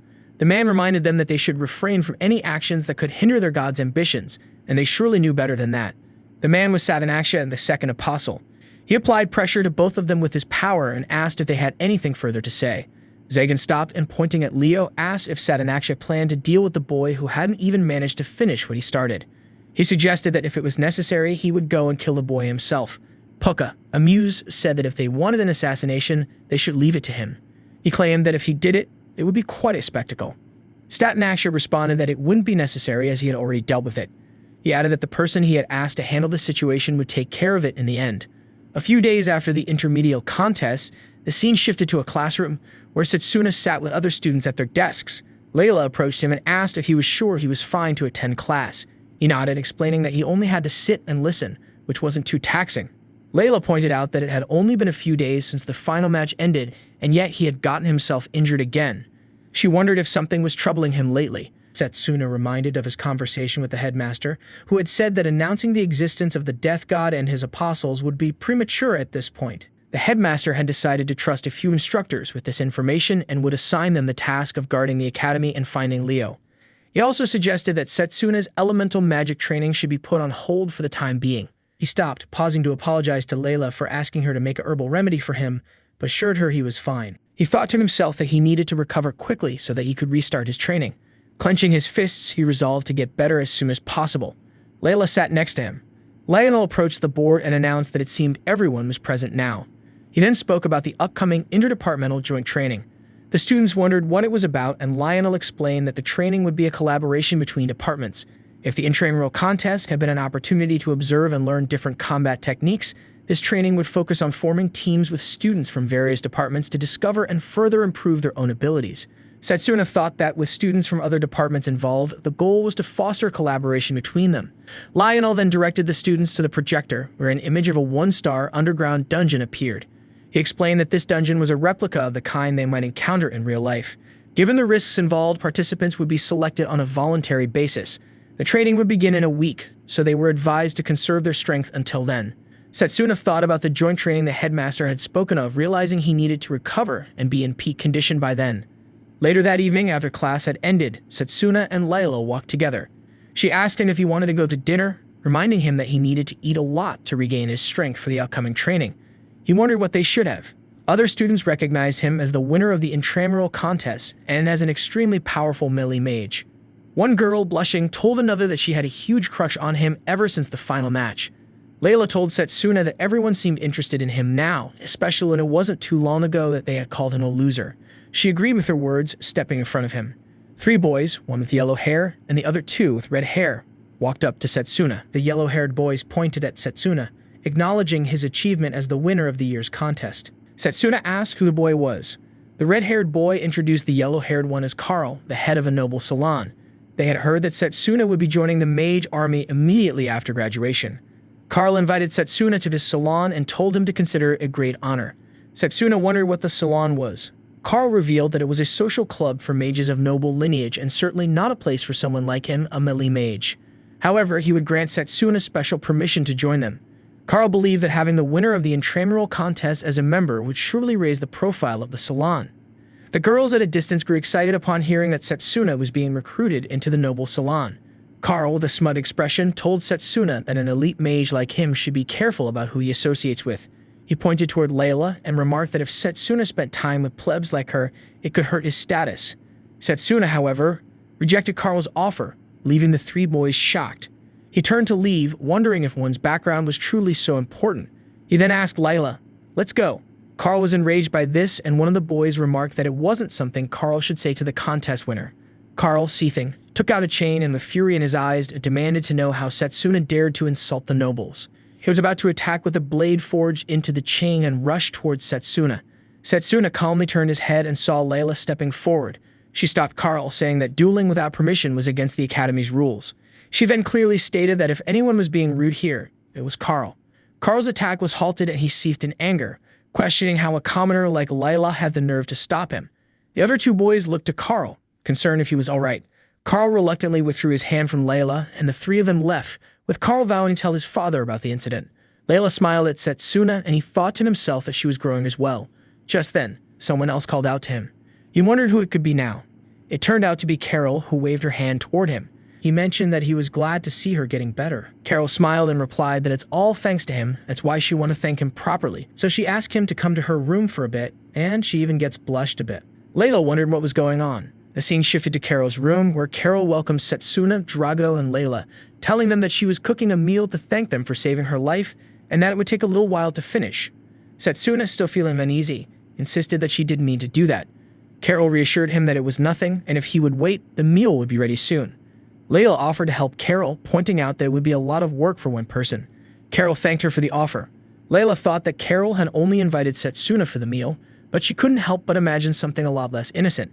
Then Drago, confused, asked why he was invited as well. Carol smiled and replied that the more people, the merrier.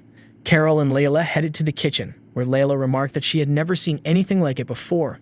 She had no idea there were foods that were good for healing.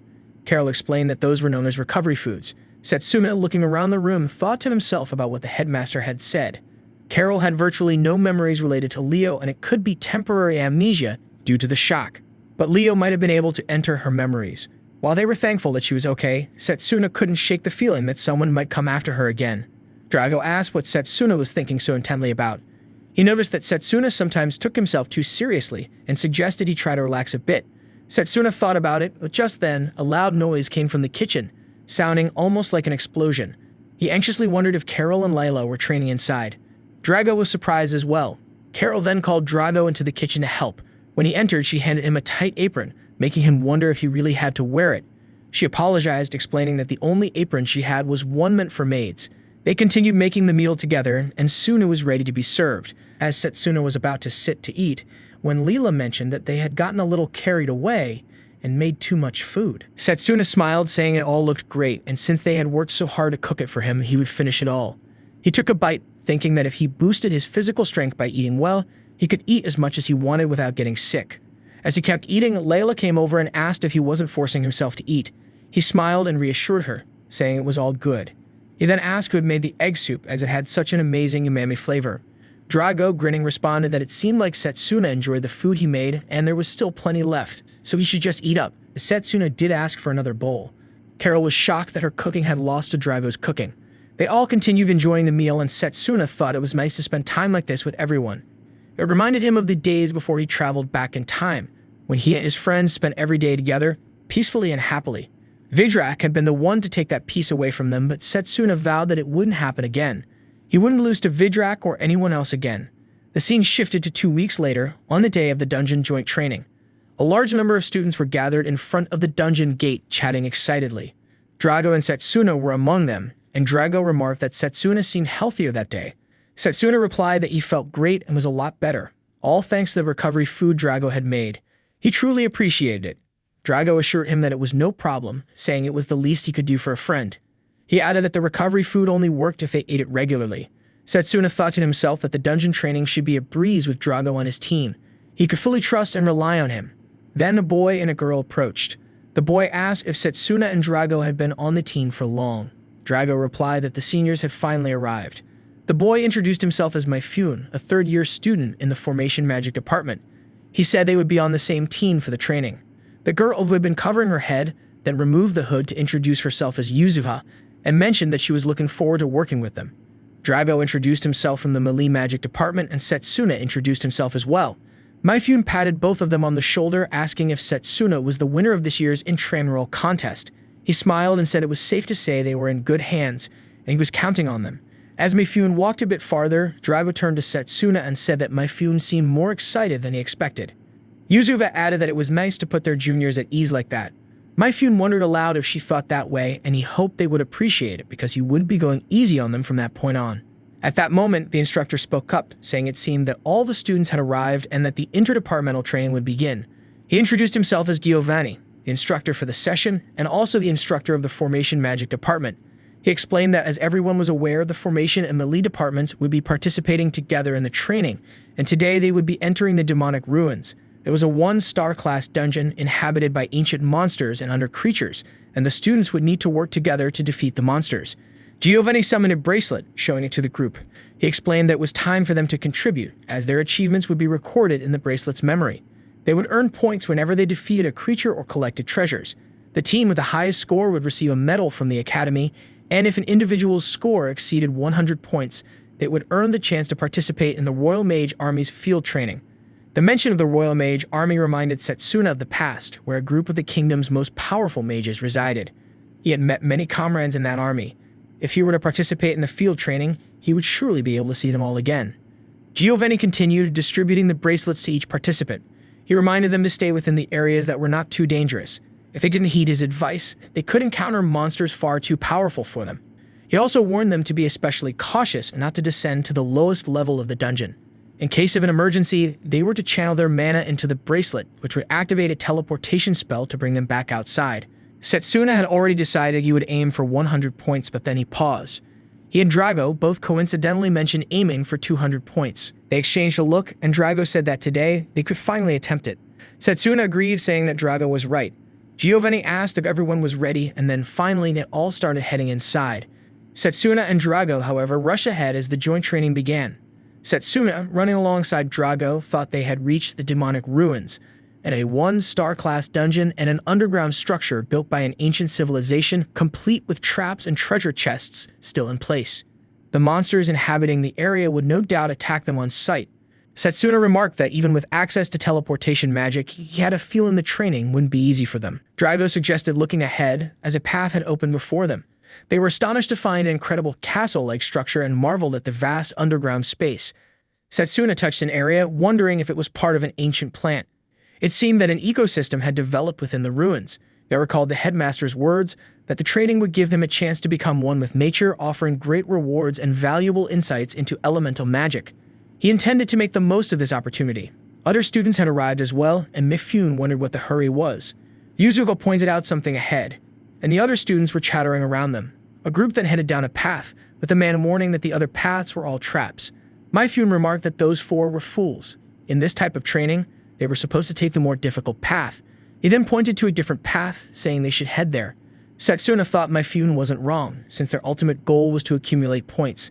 Mifune asked if Setsuna was coming, and Setsuna, feeling uneasy, touched a wall, realizing it was a false one. Drago asked what it was. Setsuna explained that the plants growing on the wall were at a different stage of growth compared to others, suggesting there was another space beyond it. Mifune wondered if the growth stages were just a coincidence, but Setsuna disagreed, saying he could hear the wind coming from within. Just as he was about to elaborate, Drago struck the wall to see what lay ahead. Setsuna looked at the new path and suggested they go that way. He and Drago hurried forward, while Mifune commented that they had gained incredible insight, which was certainly impressive. With any luck, they would score a ton of points. As Setsuna and Drago ascended the stairs, a giant ball suddenly came rolling down from above. Setsuna quickly drew his sword to destroy it. Small pieces of rock tumbled down the stairs, forcing Drago and Mifune to dodge from them. Setsuna looked at Drago, wondering if he was raring to go. Drago clenched his fists, eager to prove himself. He said he wanted to make a good impression on everyone and show how powerful melee magic could be. Besides, he couldn't let Setsuna beat him. Suddenly, with a flash, several arrows shot toward them. Setsuna dodged them expertly and then destroyed the source of the arrows. Drago was impressed by Setsuna's incredible reflexes, noting how he always seemed to stay one step ahead of every situation. He remarked that if they dealt with all the traps, the seniors should be able to follow them without issue. Then he spotted a chest. Before they could react, Mifune used magic to open the chest, thanking Drago for his help. He claimed the treasure and earned 15 points. Drago was shocked, realizing that the person who opened the chest would keep the treasure. He swore he wouldn't let Mifune get away with it next time. Setsuna and Drago rushed ahead, but Drago felt something strange along the wall nearby. He struck it to break it open and found another treasure chest. However, before he could touch it, Mifune used his magic to grab it, increasing his score to 30 points while Drago remained at 0. As they continued, Drago encountered a night obstacle. He attacked, cutting off its hands and other parts. But in the end, Mifune arrived to decapitate it and steal 10 points from Setsuna. After some time, Drago finally earned 10 points, while Yuzuha also had 30 points.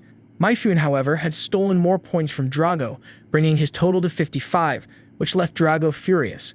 During a brief rest, Mifune told Drago that despite his skill, he lacked awareness of his surroundings. He asked how many points Drago expected to earn with such a mindset. Setsuna, who had 25 points, reflected on the situation. While the rules didn't require party members to divvy up items fairly, he believed that stealing the accomplishments of their juniors was wrong, and that seniors should behave with more integrity. Yuzuha asked Mifune if he had heard that. Mifune scoffed, stating that they were just losers who couldn't fight and were only complaining about the rules. He pointed out that people were there to be taken advantage of, and if they were so upset, why didn't they try to use their skills on him? He claimed that despite their complaints, it seemed they lacked the ability to do so. Setsuna thought to himself that he shouldn't underestimate Mifune. Formation magic, which used magical circles to freely move objects, was convenient and had the advantage of catching opponents off guard. However, it also had its disadvantages. He looked at Yuzuha, wondering why she had been so focused on attacking monsters since earlier. Didn't she care about accumulating points? Could she have an ulterior motive? As they continued, Yuzuha had 50 points, while Mifune led with 80 points. Mifune boasted that after a few more victories, he would have all the points he needed. Setsuna had 35 points and Drago still only had 10. They entered a dimly lit room and Setsuna felt an unsettling presence in the air. In the center of the room, something was placed on a throne. Without hesitation, Mifune used his magic to grab the object. However, as soon as he did, a dark aura emerged from the treasure, leaving Mifune confused. Setsuna immediately realized what was happening. He rushed forward, pulling Mifune away just in time as a powerful beam attack was unleashed from the treasure. A hand emerged from the chest, followed by a monstrous creature. Even though this was only a 1-star class dungeon, the monster's presence and strength felt far more menacing than anything they had encountered so far. Setsuna understood immediately. It was the No-Life King, a monarch of death. He heard the dark fire whisper that it's out. They will trap in nightmare whoever it strikes. The monster growled, wondering who dared to interrupt its sleep, warning that they would pay with their lives. Drago was shocked that the monster could communicate with them. Setsuna quickly warned Drago that it was dangerous and that he would handle it. He told Drago to stay back and let him deal with the monster. Drago, still thinking of the points, wondered aloud how many he would get if he defeated the creature. The monster unleashed an attack towards Mifune, but Setsuna rushed in to intercept it, slashing the attack away. Drago attempted to punch the monster, but the creature conjured a barrier that stopped Drago in his tracks. Drago was shocked. It had cast a magic circle from such a distance. As he stumbled back, he thought to himself that the mana guard had likely saved him from serious harm. The monster, furious, charged at them, declaring that it would finish them off. It cast multiple magic circles simultaneously, and Setsuna thought to himself, with such intelligence and magic, this monster must be at least a 4-star level. All the attacks struck at once, and a magic circle appeared in front of Mifune. Setsuna shouted at him to wake up just as Drago slashed at the magic circle near Mifune, staving him from the attack. Mifune regained his senses, and Drago extended his hand to help him up. Mifune accepted Drago's support to stand, but Setsuna quickly noticed that there were 2 more magic circles forming around Yuzuha. She wasn't moving, just standing still. Setsuna sprang into action, jumping to grab her and pull her out of harm's way. He asked if she was okay, and she nodded, thanking him for asking. Setsuna felt something was off. Yuzuha was acting strangely, but he wondered if he was reading too much into it. Meanwhile, Drago was cutting through the magic circles, clearing the way. Setsuna touched his bracelet and told Drago to use something. Drago understood immediately and replied that he had been thinking the same thing. Mifune, however, had no idea what they were talking about. He figured it was none of his business and only cared about claiming the points and getting out as soon as possible. Drago looked at Mifune and asked if he was really planning to pull the same stunt again. Mifune denied it, claiming that he wouldn't do such a thing to the person who had saved his life. He said he would do the opposite, help them, but only so he could claim the points for himself later. Drago, however, was resolute. He wouldn't let Mifune steal his points this time. Setsuna, meanwhile, reflected on his past fight with Leo in the final blue field. He realized that his charged bullet hadn't been as powerful as it should have been, which had cost him the victory. That experience had taught him how important it was to master the basics before advancing further. Setsuna then recalled his conversation with Lionel, when he and Drago had completed their core training. They had asked Lionel if there was anything else they could do to become even stronger.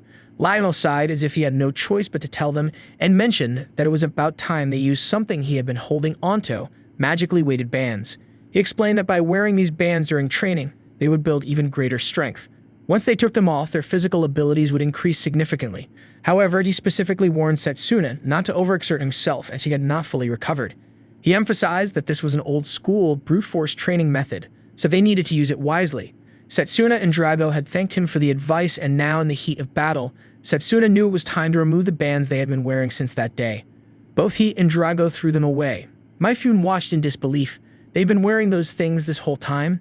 The monster conjured another magic circle, preparing to attack. However, with their restrictions removed, both Setsuna and Drago activated their physical boost, rushing toward the monster with incredible speed. They dodged its attacks effortlessly, countering with swift and powerful strikes. Drago launched himself at the monster, aiming a powerful kick, but the creature managed to block it. Drago smirked. That block might have worked earlier, but it's too late now. Before the monster could react, both Setsuna and Drago landed a devastating blow at the same time. Myfune stood in shock. How are they so skilled? A massive explosion erupted, shaking the entire area. When the dust settled, the No-Life King was finally defeated. Their points skyrocketed by 50 each. Drago guessed that the points had been split evenly since they had taken down the monster together. Myfune, still stunned, couldn't believe what he had witnessed. Was this the true extent of their abilities? He had never seen a melee magic student anywhere near as strong as them. Just then, Setsuna turned to call out to Yuzuha, but she was nowhere to be seen. Suddenly, the ground trembled violently. A powerful earthquake shook the dungeon, and cracks started forming beneath their feet. Myfune lost his balance and was about to fall, but Setsuna caught him just in time. Then they noticed something alarming, a swarm of terrifying monsters appearing in the distance. The creatures roared, their eyes filled with rage, and within moments they lunged at the students. Panic spread as the students scrambled to escape. Setsuna's heart pounded. What was happening in this dungeon? As the monsters approached, Setsuna, along with Drago and Myfune, began killing them. Setsuna instructed that they should only focus on the heads of the monsters. While Myfune was eliminating them, he noticed that they weren't gaining any points from the kills. He realized that if Setsuna hadn't figured it out, it would have been the wrong time for them to be fighting these creatures. While killing the zombies, Setsuna deduced that the monsters, revived using dark power, were not granting any points because they continually resurrected. Drago remarked that there was nothing of value in those creatures. Myfune further commented on the unusual appearance of these monsters in a one-star dungeon. Setsuna sensed an aura emanating from below. He asked the others if they could feel the sinister magic rising from beneath. Myfune, unsure, questioned whether Setsuna was sure he wasn't imagining it. Setsuna was certain, believing the source might be Yuzuha. Drago decided to head down first, and Myfune wondered if he should follow. Setsuna replied that it wasn't really a choice, and asked Myfune what he intended to do without them. Myfune felt a little insulted, as if his competence was being questioned. Setsuna then pointed out that Myfune's only skill was to steal points from the juniors before heading downstairs himself. Myfune noticed that the monsters were continuing to appear and remarked that there was nothing he liked about this training. Reluctantly, Myfune followed Setsuna. As he observed Setsuna and Drago battling the monsters, he noted how synchronized they were. He wondered if this was their first time training together. Drago, noticing Myfune's chatter, remarked that Myfune was quite talkative, to which Myfune replied that it was better than listening to the undead groaning. Setsuna continued towards the source of the mana he had sensed earlier. They eventually found the monster responsible and realized it might be the root cause of the dark power. Setsuna identified it as a new type of eyeball monster he hadn't seen before and noted that the magic circle within the dungeon was the source of all this magic. Mifune, sensing that the others didn't understand the best strategy for dungeons, suggested they follow his lead. As Drago stretched out, he accidentally hit Mifune and then apologized for it. Setsuna dealt a decisive blow to the monster, earning 10 points for the kill. Just then, they heard a rumbling sound, and Drago wondered if the undead were heading their way. Setsuna replied that the undead must have realized their source was under attack, and they would likely take care of everything in order to increase their points. Drago, eager to release his stress, was ready to take on the undead. Myfune wondered if both Setsuna and Drago felt no fear, while he, as a student, could only stand and cower. He needed to get 100 points and leave the dungeon as quickly as possible. Setsuna then asked Myfune about Yuzuha. Myfune wasn't sure either, but guessed that she had run away in fear. However, Setsuna was not satisfied with that answer, as Yuzuha didn't seem scared even when they faced the No-Life King. Setsuna had been getting a strange vibe from her. Moreover, there were monsters they had never encountered before in a one-star dungeon, and they exuded dark magic, which was making Setsuna uneasy. Though he might be overthinking it, he suspected that one of the apostles might be behind it all. If that were the case, it would be dangerous for Drago and Myfune to be there. He hoped that Layla and the other students were safe. Drago noticed the undead were heading towards them and suggested they start hunting. He began punching through the undead with Setsuna and Myfune helping him. They were all racking up points, and after finishing off the monsters, Setsuna had 225 points, Drago had 210, while Mifune had 125. Mifune decided it was best to leave. Drago asked if he wasn't going to search for his friend Yuzuha. Mifune explained that their conversation the day before was the first time they had talked, and he had thought she was strange for approaching him and acting friendly. He guessed that she had gotten spooked, ran off, and was now crying and shaking outside. As Mifune was about to leave, Setsuna told Drago that they both needed to look for Yuzuha. Mifune argued that he wasn't being transported out of the dungeon. Setsuna suggested that Mifune walk back, and Mifune's surprise asked if they were kidding him. Despite his reluctance, Mifune followed them. Drago mentioned that it seemed like the transportation spell wasn't working, so something might be wrong with their bracelets. Setsuna once again sensed the sinister magic rising from below. He told Drago he would go ahead and search for Yuzuha, adding that he would be fine wandering on his own. Mifune, shocked, asked if Setsuna had a crush on her. Drago reassured Setsuna, telling him not to worry about him and that he would help look for Yuzuha. Setsuna agreed, reminding Drago to run if he felt any danger. Mifune, still unsure, thought it might be best to return to Giovanni and report everything. After all, there was no guarantee that Yuzuha was even down there. Setsuna told him that while the presence was faint, he could still sense her mana. He suggested that Mifune inform Giovanni of what had happened and to be careful on the way back. Mifune felt annoyed, thinking that Yuzuha had likely run off on her own. It seemed dangerous to continue further, but even more dangerous to try to escape on his own. He felt that everything was going wrong. Drago placed his hand on Mifune's shoulder, urging him, "Let's find Yuzuha and hide together." Mifune agreed, saying that as long as they could leave once they found her, they would be fine. They made their way downstairs, and Mifune wondered how only Setsuna could sense Yuzuha's mana.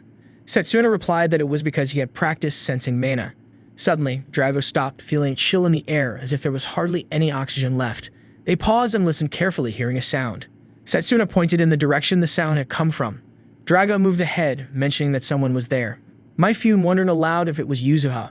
To their relief, it was indeed Yuzuha, sitting inside a dark magic circle.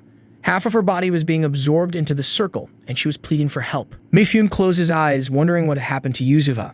Setsuna told Drago not to get any closer, explaining that she had been caught in an ancient trap. He pointed out that there were no traces of the trap having been activated in the dungeon, and he suspected that Yuzuha had used an item imbued with dark magic. He believed it was the same kind of item his friend had found on the black market before he traveled back in time. Setsuna was certain that Yuzuha hadn't used it knowingly, which meant someone had laid a trap for her. He explained that the trap could only be disarmed with a specific spell, and they needed a weapon imbued with that spell to destroy it. Determined, Setsuna tried to break the trap and managed to pull Yuzuha out of the magic circle. She collapsed into his arms as he whispered for her to hold on. He realized the magic was coming from the earrings she was wearing. Mifune wondered what had happened after she disappeared and if there was any way to fix it. Setsuna lifted her onto his back, saying they needed to watch over her. He was relieved they had found her before things could get worse and promised to explain everything to Giovanni later. He was certain that everything happening here was due to the Apostles' influence. Drago stood, observing how strange everything was, but reminded them that their priority was to escape with Yuzuha. Setsuna asked Mifune to try using the transportation spell again. Mifune gave it a try, but found it wasn't working. He wondered aloud if Giovanni had given him a defective one. Setsuna then tried Yuzuha's bracelet, but discovered that it wasn't working either. Drago suggested they leave before things got worse. Just then, a rumbling sound shook the ground, and they wondered if it was an earthquake. They needed to leave quickly. Drago told both of them to follow closely behind him. Mifune thought there was never a dull moment in this cursed dungeon. Suddenly, rocks began to fall in their path, and Drago urged Mifune to hurry. But it was already too late. The debris had completely blocked their way out. Setsuna suggested they take a safer route instead. Meanwhile, Layla and her party were moving through the dungeon, calling out to see if anyone was nearby. They heard someone cry out for help and discovered an injured boy pinned under the rocks. They quickly helped him out, and Layla used healing magic to stabilize him. The boy, still hurt, wondered if anyone else was trapped under the rocks.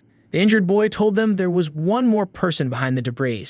Layla hoped that Setsuna and Drago were okay, and that they would be able to find them soon. Meanwhile, Setsuna and his party were sitting near the fallen rocks, with Drago wondering if they couldn't use a charged bullet to break through the debris. Setsuna replied that it would be dangerous to use a charged bullet as it might trigger another earthquake. Drago said they had a decent chance of getting out once the rocks were cleared. Setsuna agreed but cautioned that they had to be careful due to the lack of oxygen. As Drago pondered a solution, Setsuna said there was a way, but they would need to go deeper into the dungeon to make it happen. However, they couldn't do it with Mifune and Yuzuha in their current state. Since it would be difficult to carry both of them, Setsuna decided to go down alone and investigate. Mifune wondered if Setsuna had some sort of trick up his sleeve. He knew that Setsuna was incredibly strong, but there might be even more powerful monsters deeper down. He hesitated, not wanting Setsuna to risk his life. Setsuna wasn't sure, but he speculated that the earthquake was a result of the dungeon waking up. The failure of the transportation spell was likely due to the immense mana surrounding them, making the place no longer a one-star dungeon. Drago commented that Setsuna was sharp, having figured out what was going on almost immediately. Setsuna believed it was because he had experienced something similar before when he traveled back in time. Mifune told Drago to stay behind, wishing Setsuna good luck. Setsuna reassured them, saying, "Don't worry, I'll be fine," and asked Drago to mark the spot they passed through. He then left, promising to find a way out of the dungeon. As Setsuna made his way deeper into the dungeon, he wondered if he would be able to defeat the dungeon's boss with only melee magic. If he could use fire or purification magic, it would have been much easier to deal with the undead. Melee magic mainly relied on physical attacks, and its major drawback was the difficulty in performing elemental magic. However, for some reason, he felt a vast, swirling power inside him. Meanwhile, Drago was clearing the rocks, and Mifune, observing him, reflected that he had once thought winning the contest in the melee magic department was a fluke, but now seeing Drago's strength, he realized it wasn't the case. Both Drago and Setsuna had been training hard, while he had resorted to dirty tricks. He felt like a fool. Drago, encouraging him to stay strong, reassured Mifune that they would make it out. Suddenly, they heard a voice asking if anyone was there. Drago responded, confirming the sound. On the other side of the debris, Layla's team was also searching for survivors. A boy from Layla's group said he heard the sound of someone moving. Layla, curious, wondered if it was Drago and called out, asking if it was really him and where Setsuna was. Drago replied that they were there, but Setsuna had gone off to find another exit. Layla, eager to help, asked if they could assist in moving the rocks. As Setsuna walked down the stairs, he felt that the air was growing thicker and heavier, signaling that he must be nearing the center of the dungeon. He spotted a gate and wondered if it led to the exit, but the presence of the dungeon boss made him cautious. He found it strange that a place filled with such dark energy was so empty, making him stay on high alert. From above, two pairs of eyes watched him intently. Suddenly, a monster lunged at him, but he swiftly jumped to dodge the attack, trying to make sense of what it was. As he observed it closely, he realized it had two heads, confirming that it was a two-headed hydra. Setsuna understood what was causing the chaos in the dungeon. The signs of decomposition on several parts of the hydra's body suggested it had been forcibly resurrected. The only power capable of such a feat was Vidrak. The hydra released a poisonous gas, and Setsuna jumped back to avoid it, thinking it would be too dangerous to remain too close for long. If he didn't deal with it soon, things in the dungeon would only get worse. He inhaled a breath of fresh air, reminding himself that he needed to defeat the hydra as quickly as possible. He charged forward, slashing at it with his weapons. Even after multiple strikes, he rushed to the back of the creature, remembering his past fight with the hydra. He recalled that it hadn't died until its heads were severed, so he focused on targeting one head at a time. He realized that his attacks weren't very effective against its tough skull, so he aimed for the weakest point, determined to cut down at least one head. The hydra's second head attacked him with acid, and although Setsuna dodged, some of it splashed onto his clothes, causing them to melt. He thought that if the acid had hit him directly, his body wouldn't have survived. Suddenly, the second head regenerated, and he realized that the hydra had regenerative abilities similar to those of the undead. The battle would never end if he kept cutting one head at a time. He needed to take both heads down at once. With his ranged magic, he could have cast spell after spell and easily won, but he wanted to test a technique he had been training in. He remembered the time when he was unable to perform it, but then Lionel had come to him, asking if he was practicing dual wielding. It had been impressive for a forest student to attempt such a technique, but it seemed that Setsuna's body wasn't able to execute what he had visualized in his mind. Lionel had explained how difficult it was, and that first they needed to master controlling the mana within their bodies. Setsuna reflected on how important it was to command his mana. He had been thinking of his body as it was before he traveled back in time, but he realized that his current body was different. Thanks to continuing his basic training while recovering, he had become quite good at controlling his mana. But this was the first time he was attempting the technique since that day. He focused, thinking that he had to first grab the sword he was most familiar with and then draw the second sword to attack. He tried, but his blade felt weak. Just as he was in the air, the hydra's tail struck him, slamming him against the wall. However, he managed to regain his balance and prepared to try again. He realized it was using up far more mana than he had expected. Once again, the hydra attacked him with acid, but he moved quickly, thinking that if it slowed him down, he'd be in real danger. If he got hit again, he knew his body wouldn't survive it, and he couldn't afford to die like that. He took a step back, thinking that this was his last chance. He inhaled a deep breath, focusing all of his energy, reminding himself that he couldn't lose focus now. He made the Hydra strike against the wall and then jumped, using both swords to unleash a flurry of slashes. After a series of attacks, the Hydra's heads finally fell. As Setsuna had suspected, it couldn't survive losing both heads and must have reached its limit for regeneration. He looked at his injured hand, thinking that his dual blade technique still wasn't perfect. He'd need to keep training if he wanted to use it comfortably. Giovanni suddenly appeared, clapping, and commented that defeating his creation using only melee magic was impressive. He guessed that Setsuna really had bested Leo that night. Setsuna turned toward Giovanni. Giovanni remarked that Setsuna didn't seem nearly as surprised as he had expected, almost as though he had been anticipating his arrival. Setsuna replied that it wasn't the first time something like this had happened, and he was always prepared for any possibility. Giovanni acknowledged his attitude, noting that those with limited perspectives couldn't survive the battlefield, but Setsuna possessed both exceptional combat skills and a sharp intellect. Setsuna then asked 2 questions: if Giovanni was one of the apostles and why he was doing this. Giovanni responded that after watching Setsuna fight in the intramural contest, he had only one thought: what a fine specimen. He wanted to get his hands on Setsuna's corpse and turn him into an undead puppet, just like Yuzuha. Setsuna realized that Giovanni was behind Yuzuha's transformation. Giovanni explained that Yuzuha had eagerly volunteered to serve as his guide. He had high expectations for her, but she had been irritating, constantly approaching him needlessly and taking his earrings without any suspicion. A fool like her should consider it an honor to be turned into an undead, Giovanni claimed. Setsuna clenched his fists, his anger rising. Enough. Stop, he shouted. He vowed to make Giovanni pay for everything he had done. The other students were exhausted from moving the rocks and complained that they couldn't lift anymore. Finally, Drago was able to see Layla and was overjoyed. She was glad that he was okay. Drago thanked everyone for their hard work and said they just needed to find their way out of the dungeon. Layla mentioned that she had no idea where they were, but she also noted that the earthquake had stopped and the red light was now much fainter. Drago guessed that Setsuna had defeated the dungeon's boss monster. MAYUMI then pointed out that the bracelet was reacting to his magic. When Layla saw it as well, she suggested they head up and find a place where teleportation would work. Drago asked Layla if she could take charge as Setsuna hadn't returned yet. He needed to go down and check on Setsuna. Layla agreed and said they would wait for both of them outside. Drago thanked her and left. Meanwhile, Setsuna was enraged with Giovanni and vowed that he would make him pay for what he had done. Giovanni replied that it was easier said than done. Enraged, Setsuna attempted to punch Giovanni, but Giovanni used Frost Phantom to turn himself into ice, and Setsuna's punch shattered the ice. Setsuna was taken aback by the sight and suddenly felt a sharp piece of ice strike him. Giovanni stood at a distance, commenting that melee magic was a crude and inefficient branch of magic, only useful in hand-to-hand combat. He mocked Setsuna, saying that he didn't think Giovanni would simply take a hit from such a pathetic attack. Setsuna realized that Giovanni was the type to trick his opponents and strike when they were caught off guard. He also understood that he had already expended a lot of mana fighting the Hydra and needed to finish the fight quickly before he ran out of energy. He rushed forward, thinking that Giovanni's magic worked much like the formation magic MAYUMI used. There must be some kind of mechanism tied to the way he teleported. As Setsuna prepared to strike again, the same ice reappeared to block him. He looked back and noticed a magic circle forming at the spot where Giovanni had teleported. Another ice attack struck, and Setsuna realized his body was sluggish from the poison he had taken earlier. After the attack, Giovanni mocked him, saying it was getting sad and asking why Setsuna didn't just quit while he was ahead. Setsuna shouted at him to shut up, vowing that he would never forgive Giovanni for what he had done and that he would undo the curse he had placed on Yuzuha. Giovanni responded, commenting that Setsuna seemed to know exactly how to break the curse. Giovanni couldn't understand why Setsuna was so concerned about Yuzuha, but he explained that it was her reward for successfully luring him there.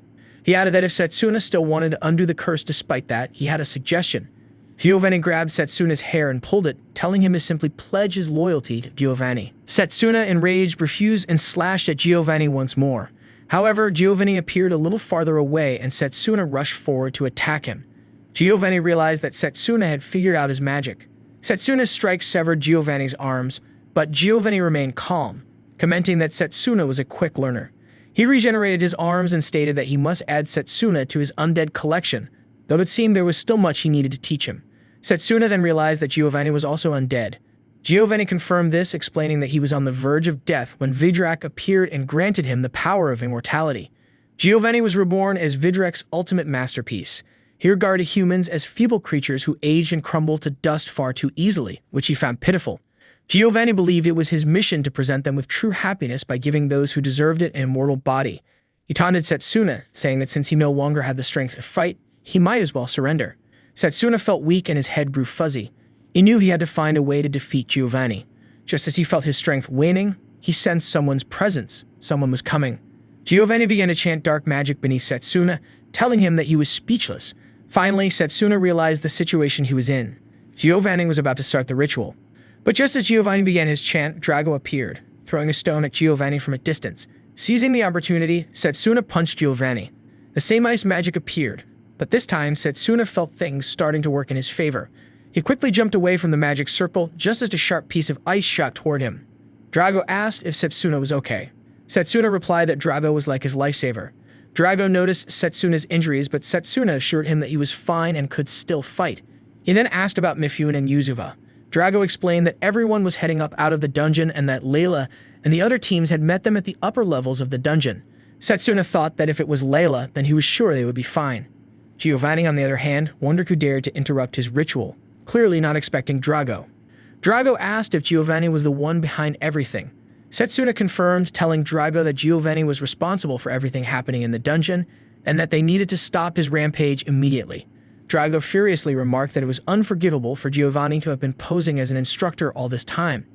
Setsuna quickly explained Giovanni's fighting pattern to Drago, advising that they needed to be quick in dodging his attacks. When Giovanni teleported, they should strike, as he couldn't cast teleportation continuously.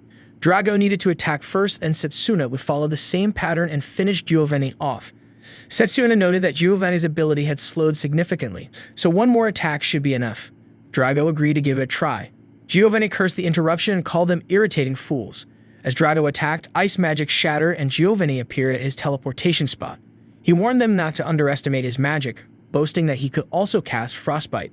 Setsuna took the opportunity to punch Giovanni, thinking he would finish him off. He landed several punches, forcing Giovanni into the wall, where he collapsed, badly injured. Setsuna, already exhausted and on the brink of his limit, collapsed and fainted shortly afterward. Giovanni, barely able to move, muttered that it was the last place he expected to use the item Vidrak had bestowed upon him. He then pulled something from his body, thinking of the Hydra and preparing to combine it with himself. He turned to Drago, declaring that it wasn't over yet. Drago stared in shock as Giovanni began to transform, turning into a monstrous creature. Giovanni sneered, calling Setsuna and Drago arrogant kids who had forced his hand. He claimed he had no other choice but to use the item Vidrak had given him to deal with them, and he promised they would regret it. Setsuna hadn't completely fainted, but he realized that if nothing was done, Giovanni would do whatever he wanted. Now Setsuna also felt himself on the verge of losing consciousness. Then he saw a flare and recalled the headmaster's teachings about elemental magic, how it worked and what it was. Setsuna thought that this situation resembled the trance-like state the headmaster had described. He could now feel the spirit energy around him. He reached out toward the flare, hoping the spirit would lend him its strength to help save everyone. Suddenly, the spirit contacted him, telling him to stop causing such a fuss. Setsuna's surroundings began to shift, and he saw stones floating in the air. The atmosphere was completely different from the dungeon. He wondered if he had been transported to a different place altogether. Turning around, he saw a giant spirit surrounded by flares. He wondered if he had been transported to a different place. The spirit was not only a massive physical entity, but large enough to swallow Setsuna whole, with a mana aura that was extremely aggressive. His presence was overwhelming just standing before it. Setsuna confronted the spirit, asking if it would listen to his story. He explained that Vidrak and his subordinates were terrorizing humans in the mortal realm, and his friends were in grave danger. He pleaded for the spirit's help. The spirit, however, was not pleased with his impertinence. The ground beneath Setsuna suddenly getting destroyed. Flares around the spirit flared up. Despite being far away, it felt as though his body was being set on fire. The spirit decided to listen, but only to hear Setsuna speak without understanding his place. The spirit wonders why he should care about any of that before causing 4 stones to rise and surround Setsuna. Setsuna asked if the spirit was truly unwilling to help him. The spirit replied coldly, stating that it had no interest in listening to Setsuna's sob story. The flares on the stones intensified, capturing Setsuna in a fiery grip. The flames surrounding him were incredibly powerful. The spirit mocked him, saying that the area had once been cool, but now it would become an infernal blessing, reducing Setsuna to ashes. Setsuna knew that if he gave up, he was done for. He had to find a way to communicate with the spirit. The spirit realized he was still conscious, something that would have been impossible for a normal human who would have succumbed long ago. Then, spirit sensed the presence of the spirit of time within Setsuna. Setsuna screamed and pleaded with the spirit to hear him out. The spirit, noticing that Setsuna was still trying to resist, found him troublesome. He was hardly the one to deal with such a foul monster from another world and its pesky underlings. Setsuna thought about the other world and wondered if the spirit knew about Vidrak. Then Setsuna shouted that he would definitely defeat them, which was why he was asking the spirit to lend him its power. The spirit intensified its flare, saying that defeating them was beyond Setsuna's capabilities. No matter how much he struggled, he would be trapped in the infinitely flowing space, immune to spend eternity in the flames. Setsuna retorted that he didn't care and would never back down. The spirit paused, asking him to prove it, and then unleashed hellfire upon him. Setsuna felt excruciating pain as his body burned, unable to breathe. He couldn't feel anything anymore, but he refused to pass out. He wondered if Drago was okay and what was happening in the dungeon. What was Drago doing there? It was too early to give up, not when he hadn't yet defeated Vidrak. Then Setsuna gathered his strength and asked the spirit to lend him its power so he could save everyone from Vidrak's clutches. The spirit, incredulous, commented that it was unbelievable. No human could withstand such flames, yet Setsuna desperately wished to protect the people outside. The spirit noticed that Setsuna was still standing his ground even after losing consciousness. He found this to be entertaining. The spirit then told him to get out of his sight and go teach the villains a lesson. Finally, Setsuna received the power of the spirit. Meanwhile, in the dungeon, Drago was feeling a strange sense of satisfaction, thinking that his mana guard hadn't fully blocked the ice magic. Giovanni remarked that it was impressive that a mere human had lasted so long, driven by his pride as a melee magician.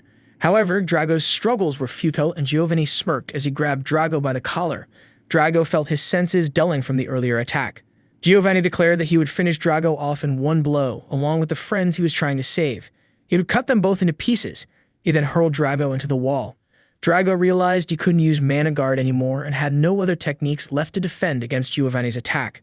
He thought back to his parents, remembering how his father had praised him for using his sturdy and shield-like body to protect his friends. He recalled the true worth of melee magic. Drago now regretted not being able to protect his friends as his father had hoped. Just as Giovanni's attack was about to strike, Drago realized that he had no way to defend himself. But suddenly, he sensed something unusual.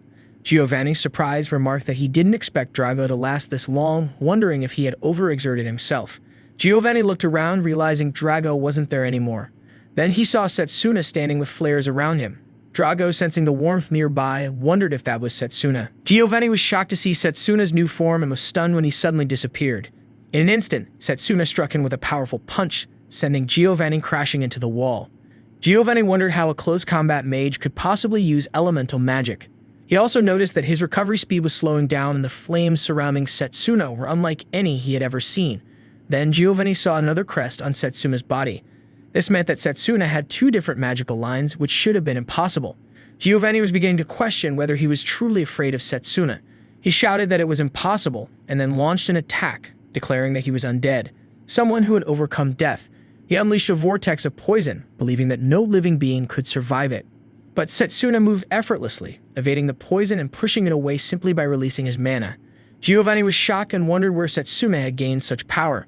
The sheer force coming from Setsuna was overwhelming, and Giovanni questioned what was happening. He realized that Setsuna's power was so great that he couldn't even control it properly, and he poked Setsuna for losing consciousness during the battle. Giovanni then slashed at Setsuna's back, hoping to injure him. However, Setsuna dodged the attack effortlessly.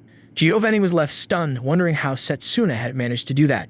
Had he been moving purely on instinct? If so, Giovanni realized that as long as he could stop Setsuna's movements, he would win.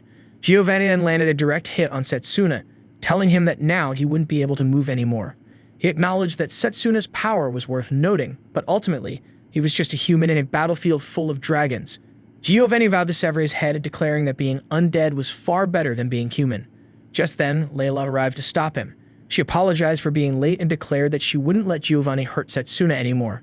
Giovanni, still focused on Setsuna, hadn't noticed her arrival and now aimed to end her swiftly. Layla looked at Setsuna and noticed that he seemed to be losing consciousness. With the red hair and flames still surrounding him, she wondered what was happening to him. She vowed to do her best to protect Setsuna. Meanwhile, Setsuna found himself back in the place where he had met the spirit. The spirit mocked him, calling him a pathetic human to be consumed by such weak flames. Setsuna responded, saying the spirit didn't understand. He thought that the two of them had already assimilated, and just then he saw Layla's face. He asked the spirit how he could control the power and return to the real world. The spirit replied, telling Setsuna not to ask him, but to find the answer himself. It was the first time the spirit had ever granted his power to a human. Meanwhile, in the dungeon, Layla was struck by Giovanni's attack and fell to the ground. Despite her fall, she recalled the words Setsuna had told her before. As long as she had resolve in her heart, even someone like her could become stronger. He remembered a lady patting her head and telling her not to rush things, that as long as she resolved her heart, she would surely grow stronger. As Layla struggled against Giovanni's assault, the spirit grew excited, wondering if Layla's end would come along with Setsuna's. If that were the case, the spirit mused, then it would be the one to end Setsuna's life. Just as Giovanni made Layla fall to the ground, Setsuna rushed forward, unleashing the power of the flame spirit, an inferno of magic aimed directly at Giovanni. Setsuna told Giovanni that earlier he had mentioned immortality being a blessing, but that humans had a limited amount of time, so they had no choice but to work hard and grow. Setsuna reflected that it was at the edge of death when he had grasped the fire spirit's magic. Giovanni insisted it was impossible to achieve such power, but Setsuna defeated him. Layla, still recovering, called out to him, asking if he was really Setsuna. He nodded, telling her that everything was now fine. He approached her, thanking her for protecting him, and asked how her wounds were. She replied that she was fine and was glad to see they were both okay as well. Drago, still surprised, remarked that he never expected Layla to arrive. She explained that their seniors had managed to escape using the teleportation magic, but she had a bad feeling and decided to check on them. She told them to explain the situation to the professors who were standing by, confident that help would arrive soon. Suddenly, Setsuna felt something unusual and then fainted. As the three of them lay unconscious, the rescue team arrived. A woman observed that the three students from the close combat department were safe and alive, and she praised their efforts. A man helped Setsuna up, explaining that they had heard the situation from Mifune and came to their rescue. Setsuna requested that they take care of Layla and Drago first. He then saw that they were being taken as well. Later, Setsuna woke up in a room and realized he was in the infirmary. He sat up, commenting that it felt like he was a regular patient there. Even now, he could still feel the heat from the battle within his body. Lionel entered the room, noticing that Setsuna was awake. As Lionel approached to sit down, Setsuna asked about the others. Lionel replied that Setsuna had worried about his friends even while in a coma for 3 days. He assured Setsuna that Drago, Layla, and their senior from the formation department were doing fine. Setsuna, it seemed, was the last one to wake up.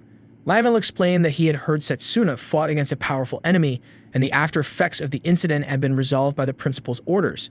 Setsuna thought it was good that there were still many things they didn't know yet.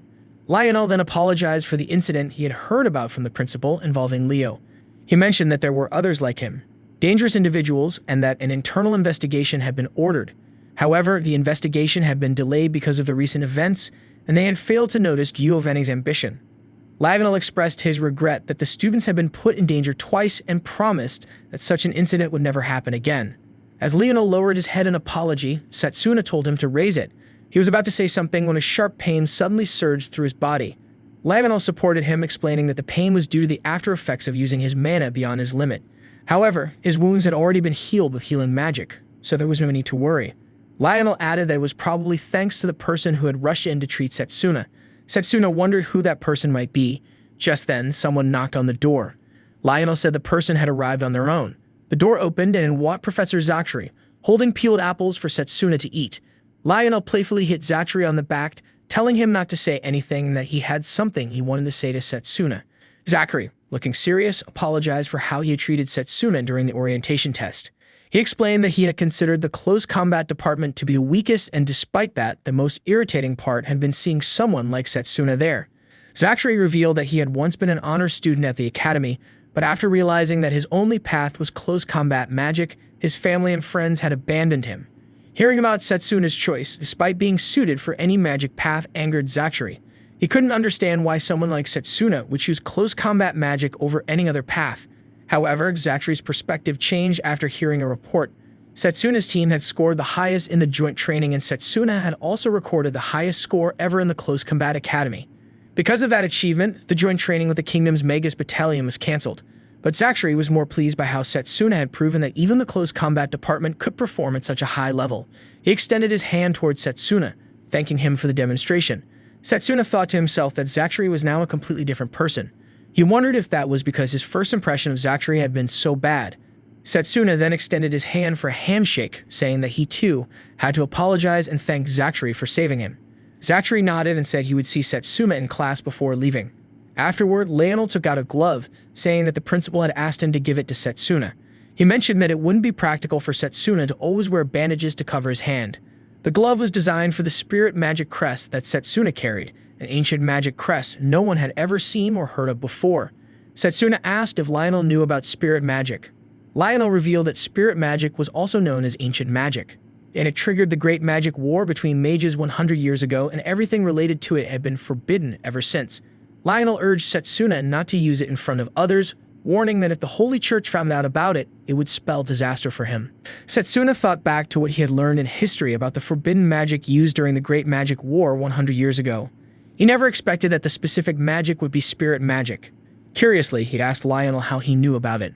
Lionel replied that the principal had briefly explained the details to him about the evil god, his apostles, spirit magic, and even about Setsuna regressing from the future. Only Lionel and the principal knew about this secret within the academy. Setsuna was relieved that Lionel knew about him, but he couldn't help wondering if this had been the best option.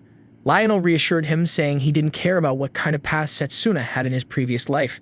What mattered now was that he was a student of the close combat department. Setsuna thanked him and then asked where the principal was. Lionel explained that the principal had found a clue regarding the apostles and would be away for a while chasing that lead. Setsuna wondered what these clues were. Lionel stood up, saying that when the principal returns, Setsuna could ask him about it. For now, he should rest, and when he had recovered, Lionel had something else to tell him. Setsuna wondered what it could be.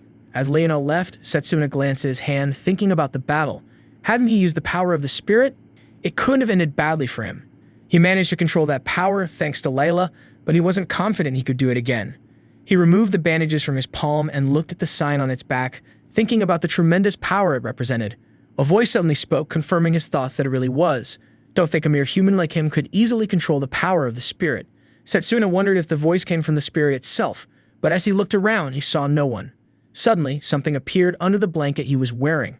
With incredible speed, a pet appeared and placed itself on Setsuna's head. The creature spoke cheerfully, saying, "Rejoice, and he have manifested myself." Setsuna asked if he was truly the spirit. The spirit confirmed, noting that Setsuna had been rude by calling him that, and then introduced himself as Blazer, asking Setsuna not to forget his name. Setsuna thought that even in this form, somehow Blazer's previous image didn't quite fit him. Blazer jumped to the window to look outside, marveling at how amazing modern human society looked, with everything appearing so large. Setsuna thought this was because Blazer was small, and he asked if that was something special. Blazer replied that while human society might not be inherently special, it was providing him with a new perspective, and this was his first time in such a form. Setsuna was surprised and asked why Blazer had taken this form. Blazer explained that he usually wasn't obligated to answer such questions, but he would make an exception that day. He told Setsuna that they were connected through the crest, and in order to maintain his form properly, Blazer needed a certain amount of mana. However, if he stayed in his original form, the mana of a mortal like Setsuna would run out quickly. That was why Blazer had taken a smaller form. Seeing this as his opportunity to ask about the spirits, Setsuna inquired if Blazer had been involved in the Great Magical War that took place around 100 years ago and what the outcome of that conflict was. Blazer's expression changed, and he responded nonchalantly that he didn't remember much of the details. He had only gone on a rampage during his contractor's war, and he wasn't interested in the past. What he enjoyed most was the present moment. Blazer then ran out of the room, and Setsuna hurried to follow, calling for him to wait. Setsuna thought that it wouldn't be good if the existence of a spirit were discovered by the Holy Church, as they would both be sent for an inquisition. He needed to stop Blazer before that happened, so he rushed to catch up. Blazer had already exited the building and was looking around, drawing the attention of other students. Some wondered if Blazer was a dog, and the girls found him incredibly cute. Setsuna called out to Blazer, urging him to wait. Blazer looked back in surprise and asked why Setsuna was following him, considering how weak his body was. He wondered if Setsuna was sure he could keep up with him. Setsuna thought that if his body were in perfect condition, he would see what would happen next. As Blazer continued on, Setsuna chased after him and encountered Noel. Noel told Setsuna that he was getting cocky, thinking his victory in the exchange match was due to pure luck. He warned that the golems under his command would now be able to withstand any attack from Setsuna. Ignoring him, Setsuna pressed on.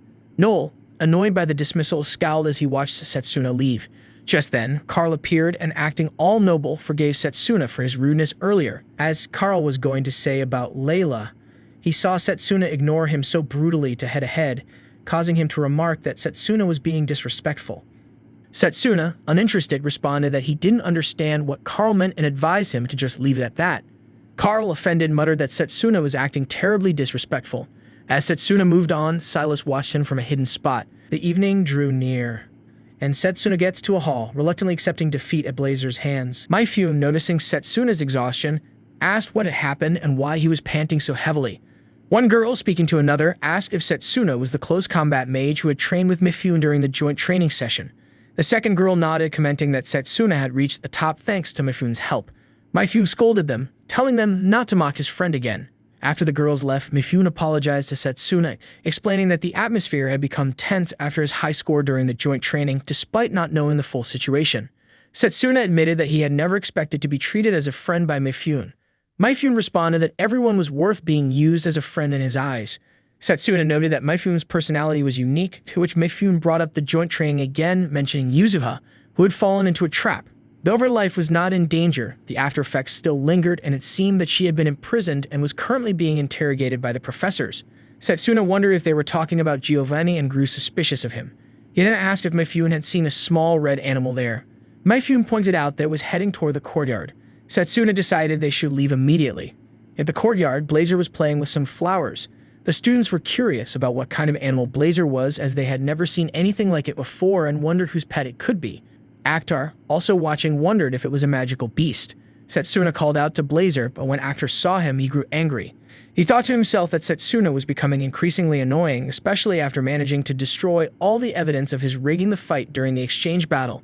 Despite his efforts, a keen professor had still noticed the discrepancies. Realizing Blazer was Setsuna's pet, Actar decided to take action, thinking that by accusing Setsuna of bringing a magical beast into the academy, he could justify attacking it to ensure the safety of the school. He intended to strike Blazer, confident that the academy wouldn't be able to blame him for his actions now. Blazer seemed concerned about the attack, but he quickly countered it by unleashing fire, blowing it away. Actar was shocked to see this and angrily told Blazer to know his place. However, his clothes were burned from the front, and in embarrassment, he quickly ran away. Setsuna was relieved that Blazer was unharmed. However, he soon noticed that the other students were staring, murmuring among themselves. Seeing Actar being humiliated and witnessing Blazer's power firsthand, some students began to worry. If Blazer could use his real abilities even in such a small form, it could pose a serious danger. One boy wondered about the flames, commenting on how incredibly powerful they were. Another questioned whether that much fire had really come from such a small creature. Blazer simply brushed it off, asking if they were all friends of that police guy. The students, feeling intimidated, decided to leave. Meanwhile, Layla had been watching Blazer closely. When Setsuna noticed her, he stepped back. As she seemed lost in thought, Blazer asked what she was thinking about and if she also wanted to be burned by him. Setsuna thought that if it were Blazer, he would surely burn her. As Layla approached, Blazer remarked that it seemed she had already prepared. Layla then knelt to thank him for helping Setsuna in the dungeon, bowing in gratitude for saving her precious friend. Blazer acknowledged her good attitude, telling her to be thankful that he had linked his powers to Setsuna. Setsuna noticed that Blazer's mood had shifted. Layla then picked some fruit from a basket and offered it to Blazer, mentioning that she had brought it for him while visiting Setsuna. Blazer began eating, commenting that it was a good gift. He quickly added that it wasn't so bad and that he actually loved it. Setsuna thought to himself that Blazer was easily domesticated. As the students were having their meal, Blazer sat on Layla's lap, eating her food. Drivo remarked on Blazer's amazing appetite and then asked Setsuna what kind of animal Blazer was. Setsuna replied that Blazer was a magical beast.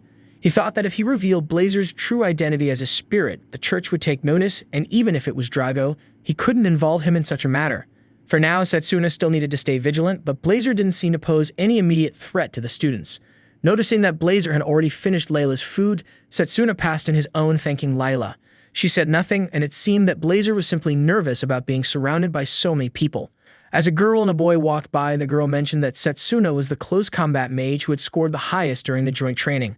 The boy then commented on Blazer, saying he had never seen an animal like that before. Blazer was about to eat Setsuna's food when he remarked that an existence like his would attract a lot of attention. He added that if it was just idle gossip, he would let them off. Setsuna thought to himself that Blazer was being treated like a rare animal. Blazer then told Layla that if she brought him gifts like that in the future, he would make her his subordinate. Setsuna was glad that he was the only one who could understand and hear Blazer's voice like that. Setsuna then called out to both Layla and Drago, thanking them for saving him in the dungeon. Layla replied that saving a friend was only natural. Drago, with his usual deadpan expression, pulled out something from his belongings. He showed an envelope and explained that his parents had heard the news about his high score during the joint training. They were so happy that they even sent a letter, making him proud to be a close combat mage. Setsuna was glad to hear this and smiled at the thought. Layla called out to Setsuna, expressing her concern about Giovanni's true identity. Setsuna admitted that he didn't know the details, but they might learn more once Yuzuha's interrogation was complete. He thought back to when they first encountered Giovanni, suspecting he was an apostle. The only special ability Giovanni seemed to have was controlling the Hydra, and that power alone was something only an apostle could possess. Drago, looking serious, mentioned that he wanted to ask Setsuna about the power he displayed in the dungeon. He had seen the energy field made from Setsuna's mana, which didn't seem like close combat magic at all. Setsuna hesitated, unsure of how to respond. Layla then speculated that Blazer had lent his powers to Setsuna. Blazer, hearing this, remarked that Layla had a good eye since she had sensed where the power was coming from. Setsuna realized that Blazer had been completely domesticated, and he himself felt somewhat empty, unsure of how to explain this situation properly. Suddenly, Professor Silas called out to Setsuna. As Silas approached, two other students wondered aloud if Silas was going to scold another student again. Silas yelled at them to leave, and they quickly complied. He then pointed at Blazer and asked what kind of animal he was, as he had never seen such a magical beast before. He noted that it didn't appear to be one of the banned magical beasts. Setsuna thought to himself that this was a bad situation. Silas continued scolding him, saying that didn't he know he need to register his pet at the academy? Blazer, hearing Silas call him a pet, bristled with anger. Silas, noticing the reaction, wondered if there was a legitimate reason for Blazer's presence. If not, it would have to make arrangements to remove the animal. Blazer, now furious, was ready to retaliate, but before anything escalated, Zachary appeared, apologizing for the oversight. He explained that he had received the registration form but had carelessly forgotten about it. He bowed to Silas in apology. Setsuna understood that Professor Zachary was covering for him. Silas, visibly surprised, remarked that a professor was lowering his head for a student, especially for one like Setsuna, who had been the top and most honored student in the close combat department. Silas found the situation quite embarrassing. Zachary, still bowing, acknowledged that it was as Silas said. Drago, frustrated, slammed a table and stood up, walking toward Zachary. He then turned to Zachary and with a grin said that it's all thanks to him. The reason the close combat department finished first during the joint training was because of Professor Zachary. Setsuna and Layla approached Zachary to thank him. Setsuna thanked the professor sincerely, while Layla, despite his unconventional methods, expressed gratitude, saying that everything he had done was for their sake. Zachary, touched by their words, acted emotional but also seemed to enjoy the attention from the three of them. Silas, visibly annoyed, wondered aloud what foolishness they were all involved in and whether they truly believed such a thing was believable. The girl turned to a boy and whispered that the close combat department was currently ranked higher than Silas' department. The boy added that it was no wonder Silas was acting so high and mighty. Angered by their comments, Silas snapped, telling them to just submit the document by the next morning without further delay. Setsuna, relieved that he had been saved from a worse situation, realized that Blazer was just on the edge of losing his temper, but it hadn't gone that far. He then thanked Zachary for his help, even though Zachary didn't know the full details, and appreciated that Zachary had come through for them. Zachary, with a smile, replied that he should be the one thanking Setsuna. He added that considering the circumstances, he was sure there was a reason behind bringing the magical beast. Drago, with admiration, said that Zachary was a role model for the other professors. Layla agreed, but Blazer, uninterested, dismissed the conversation as useless. After that, Blazer and Setsuna left the area. As they walked, a bird flew toward them, carrying a scroll. Setsuna read it and found that it was a letter congratulating him on his success with spirit magic. The letter also expressed concern, warning that the principal was worried Setsuna might struggle to control the magic while still recovering from his injuries. The principal, wishing to teach him personally, was unavailable and had arranged for someone else to instruct him in his absence. Setsuna wondered who this person could be and how they would help him control the spirit magic. The letter continued, stating that Lionel would be introducing this individual to him. The principal concluded by wishing Setsuna good luck. Setsuna felt grateful to the principal for the support. The scene then shifted to a house where an old lady was reading a letter. She scoffed, muttering about how nonsensical the contents were. A girl was sweeping nearby with a bucket full of water beside her. The old lady complained about having to teach someone else how to use spirit magic. She was upset that the principal had exposed her methods without her permission. She added that even though the boy, Setsuna, was recommended by the principal, she would not forgive him if he turned out to be incompetent. If that were the case, she would deal with him personally. The scene shifts to the urgent magic conference, where Principal Danham reported what he had discovered. Someone even asked him if he thought that would be enough to resolve the issue. Another individual mentioned the signs of the emergence of the evil god and the dark apostles, which made hearing Danhan's words seem all the more alarming. A lady noted that Danhan didn't have any concrete evidence. Danhan responded that no evidence had been left behind by their enemies, which was precisely why he had come to them seeking assistance. Some were unable to accept it, while another person suggested that Danhan might have already forgotten something important. After the meeting, Danhan stepped outside the room to meet Leon, commenting on how hectic the meeting had been.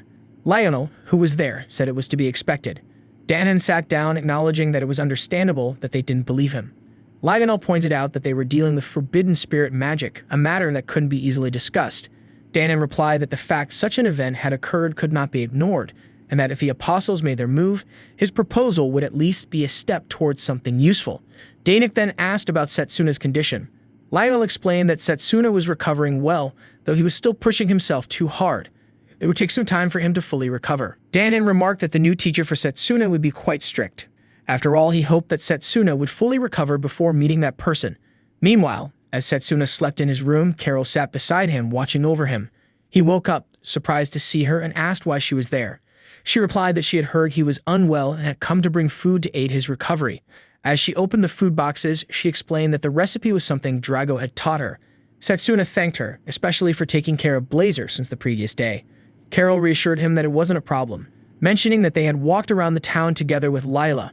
She also brought some fruits to feed Blazer, whose voice was so cute, like a Q sound. Setsuna understood why others thought Blazer was so adorable. Carol commented on how amazing Layla was as she had treated Blazer without any trace of hostile mana. Setsuna asked if that was really true, and Carol confirms, saying that Layla had done it as though it were the most natural thing in the world. She explained that treating someone without creating any walls was important, especially when doing something difficult like that. Since Carol was always with her phantom beasts, she could sense how much they appreciated being treated with kindness. Setsuna said that was typical of Layla, and he thought she had been taking care of him ever since the incident in the dungeon. He couldn't just remain passive throughout the whole ordeal. And as soon as his body fully recovered, he would need guidance on how to use spirit magic. Carol then set the rest of the food aside and said she was leaving for class, asking him to make sure he returned with Blazer. As she left, Setsuna thought about how Carol and Layla were taking care of Blazer, while he needed to gather as much information as possible about spirit magic. He had read in a book that 200 years ago, a great war had occurred. The followers of an individual tried to control other Magi, and the two sides fought across the continents. The power of outside magic was immense, but only a few Magi could wield it, and in the end the Magi had won, leaving the world peaceful. The moment an ancient magic user was discovered, they would be interrogated and purged, and the knowledge itself was considered too dangerous to spread. This was why Setsuna had to keep his contract with Blazer a secret. He lay back thinking about how he had never known spirit magic in his past life. If he could master this power, he would be one step closer to defeating the evil god. But he also thought about the events in his current life, the encounter with Leo during the exchange match and Giovanni's berserker during the joint training, neither of which had occurred in his previous life. If history was being altered, was he making the right choices? A few days later, it was the day Setsuna had fully recovered and was ready to train with Lionel. Carol didn't seem happy and asked if he was really sure about it. He agreed, saying it was during the academy holiday. Drago mentioned he would train hard so that he wouldn't lose to Setsuna. Setsuna replied that he was looking forward to it. Layla was sad, as she would have to stay away from Blazer and felt she would be lonely. Blazer asked her to prepare a lot of fruits for when he returned. Setsuna appreciated everything Carol and Layla had done for him, and now he was leaving. Carol and Layla wished them to be careful. Lionel remarked that Setsuna really had good friends. Setsuna agreed, thinking about how his main concern was Blazer. He worried about whether he could take care of Blazer on his own. He couldn't just let Layla handle it all the time. The two of them reached the place where they would take the carriage, as the journey ahead was long. Setsuna suggested using the lizard carriage, but Lionel explained that it was difficult to master riding them. However, it was the best option for long-distance travel, as all they needed to do was cling to the lizard. The owner of the lizards told them that they were very fast and the ride might be rough. He also warned that he wouldn't take responsibility if any student got injured while riding one. Setsuna was fine with that, thinking it would depend on the lizard, and he resonated with them. Setsuna easily mounted the lizard, thinking that if he just treated it naturally, it would respond well. As he settled in, he remarked that it seemed fine. The man who owned the lizard clapped in surprise, apologizing for underestimating Setsuna due to his age. He explained that most people struggled in the beginning. Setsuna recalled riding similar creatures in his previous life. As Setsuna and Lionel set off, Blazer seemed to enjoy the ride. Looking at Lionel's face, Setsuna asked if he was feeling motion sickness. Lionel replied that he wasn't used to it yet. As they traveled, they noticed 3 women armed with weapons standing in their path. Something about them felt different. They didn't seem like ordinary bandits. As Lionel had suspected, one of the women confirmed that they were Jabardest, servants of the witch Morgana. Setsuna recognized the name. It was written in the letter he had received from the principal. The woman then addressed him, identifying him as a spirit magic magus. Lionel explained that they were on their way to meet their master, and he questioned if the 3 had come to retrieve them. Just then, one of the women spoke in a completely different tone, stating that she had no interest in meeting a mere close combat mage. The shift in voice was so drastic that Lionel immediately asked if they were Morgana's servant. Setsuna dismounted, trying to figure out who they really were. Lionel quietly told him that these were not humans. Realizing this, Setsuna understood they were dolls created through alchemy. One of the women looked at Setsuna and commented that he was probably chosen by a spirit by sheer coincidence. If she was wrong, she challenged him to prove it by defeating them. Without hesitation, they launched an attack. As one of the women attacked Setsuna directly, he swiftly raised his sword, blocking the strike. Meanwhile, Leonella made the lizards step back, then countered with a powerful punch against their attackers. Setsuna analyzed the situation, realizing that for dolls to possess such immense power, their master must be exceptionally strong. The woman smirked, noting that Setsuna was in trouble, as expected. She added that she had no obligation to teach a close combat magus about spirit magic. Lionel, annoyed by her arrogance, stated that she was looking down on them. He then summoned a giant sword, declaring that if she intended to fight seriously, he would do the same. Setsuna thought that in order for Morgana to accept him, he would have to defeat the dolls. Lionel told Setsuna that they didn't have any other choice, so they had to fight. The women attacked with a giant magical ball, and Setsuna, along with Lionel, reacted quickly. Lionel mentioned that they didn't have to dodge the attack but should just keep pushing forward. He gave Setsuna a signal and cut through it, and Setsuna realized how powerful the Zamana blade was. A lady then spoke that they seemed quite capable. As she did, the three women rushed to attack once more. Setsuna noticed that their weapons were charged with lightning. One of the women swung her weapon at Setsuna, and he managed to dodge just in time.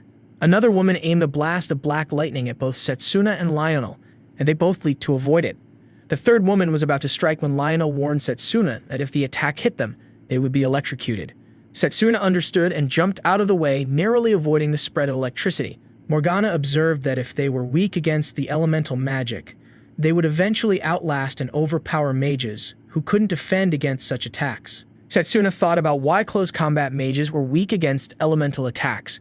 If the attack hit them, their bodies would suffer the consequences, while those who used external mana would take less damage.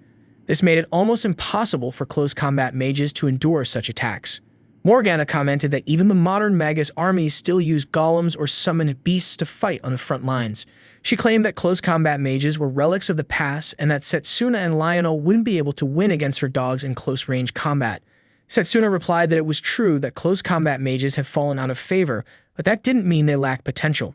He dodged to get closer to one of the women, saying that close combat magic still had its place. With that, he delivered a powerful punch. Meanwhile, Lionel fought against the second woman, and when he saw an opening, he punched her in the back, explaining that he hadn't destroyed her, only incapacitated her. As the women continued battling with Setsuna, Lionel dodging attack after attack, Setsuna focused and began channeling power into his hand. He thought carefully, imagining the strongest weapon he could create in this situation. When one of the women attacked him with her weapon, he jumped to dodge, then used the nearby tree branch to leap into the air and deliver a powerful kick from behind. Morgana, observing this, remarked that they were altering the structure of the mana blade and trying to use the environment to his advantage. Lionel was also fighting against another woman. Setsuna noted that his strikes were meant to target Lionel's opponent and thought about how his polished body, honed through training, combined with his technique and mana control, was making all of this possible. If they used their abilities properly, they wouldn't be lacking in close combat. An attack struck to the ground, and Lionel quickly jumped back. The three women joined hands, and Morgana sent a message implying that no sneak attacks would work against them. She wondered how they would manage to break through the elemental magic at close range. The women conjured a magic ball, and Setsuna thought that if they didn't attack him directly, he might be able to break it with a charged bullet. However, its firepower would surely diminish due to the water magic they were using. Blazer suddenly appeared, claiming that breaking the magic was easy. He said that if they used his power, they might even destroy the entire forest. Setsuna's elemental magic activated, flares of energy surrounding him. Blazer praised him for maintaining his focus, and now he was going to increase the firepower to burn them down. As Blazer increased the intensity, Setsuna felt a sharp pain and asked him to hold off. Blazer stopped, asking why Setsuna was hesitating. Didn't he want to defeat the three women? Setsuna explained that while he did want to win, this was a test of his own strength. Blazer called him ridiculous. Just then, the magic barrier disappeared, and Morgana instructed her maids to bring Setsuna to her. Lionel, confused, wondered what had just happened. The women apologized for their rudeness and asked him to follow them. Eventually, they reached a large house where Morgana was waiting, standing next to a girl. She called out to Setsuna by name, and he realized it was Morgana. She asked why he hadn't used spirit magic in the battle. Against a shield made of water, his close combat magic would have been ineffective, and using it might have failed him.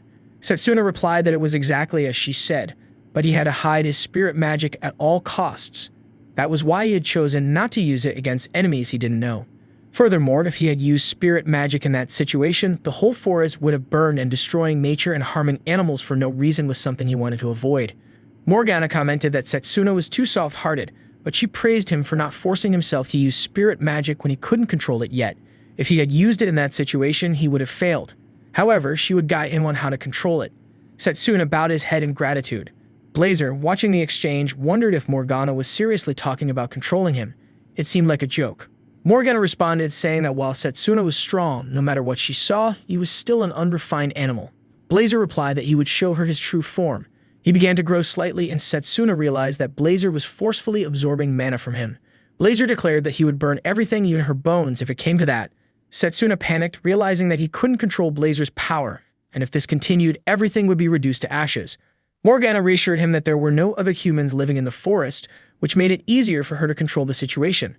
However, she wouldn't let Blazer burn it all down. With that, she summoned her spirit, declaring that she would show Setsuna how a true spirit should be controlled. Blazer attacked her with a fireball, but as it struck Morgana's body, she transformed into water and regenerated effortlessly. She declared that it was time to end the battle. Using her power, she summoned a massive surge of water from the lake, leaving Lionel in shock. The water rushed toward Blazer, extinguishing its flames. Morgana stated that the spirit had merely formed a weak bond with Setsuna, making its power insufficient. It was nothing more than a wild beast. However, if Setsuna were to establish a true bond with his spirit, he would be able to control its manifestation and power freely. He contemplated the idea of mastering nature to such an extent. After the battle, Morgana explained that there were 3 stages of mastery in spirit magic. The first stage was becoming one with nature. The second was entering the spirit world at will, confronting the spirit and earning its genuine recognition.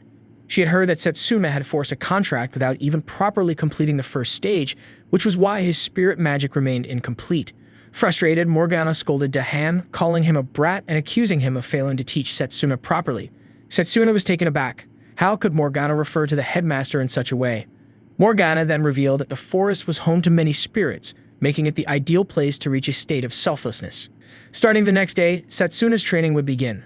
Morgana asked him to demonstrate the qualities that had led the spirit to choose him. He agreed, and the following day, she observed him meditating in the forest. Throughout the day, he not only practiced diligently with the others, but also helped with household chores and kept the house clean. One night, as he was training near the lake, several glowing lights began to descend around him. He immediately understood that he was amidst the presence of nature itself. Gazing toward the house perched on the cliff, he murmured to himself that he was now ready to face Blazer. As they gathered in the house, Morgana remarked that it seems Setsuna had sensed the presence of the spirits and reached this stage in just 2 weeks, an impressive feat. She explained that from this point on, he would need to enter the spirit world and form a bond with the spirits. However, she revealed that in the spirit world, magic power was meaningless and only one's true strength mattered. Even though Setsuna had gained the ability to perceive spirits, facing Blazer alone would still be too much for him. Morgana decided she would accompany him. Blazer acknowledged the unusual circumstances but remained skeptical, questioning whether Morgana truly believed she could challenge him in the spirit world. She warned Setsuna not to get too full of himself. Setsuna calmly responded that all he needed was Blazer's approval. Morgana then turned to Lionel, explaining that while they were in the spirit world, their physical bodies would be completely defenseless. Since this place was their hideout, guarded by their servants, she entrusted Lionel with their protection. Lionel agreed, assuring them that he and the others would safeguard their bodies while they were away. Morgana suggested they begin and instructed Setsuna to first reach a state of selflessness. Once he did, the door to the spirit world would open.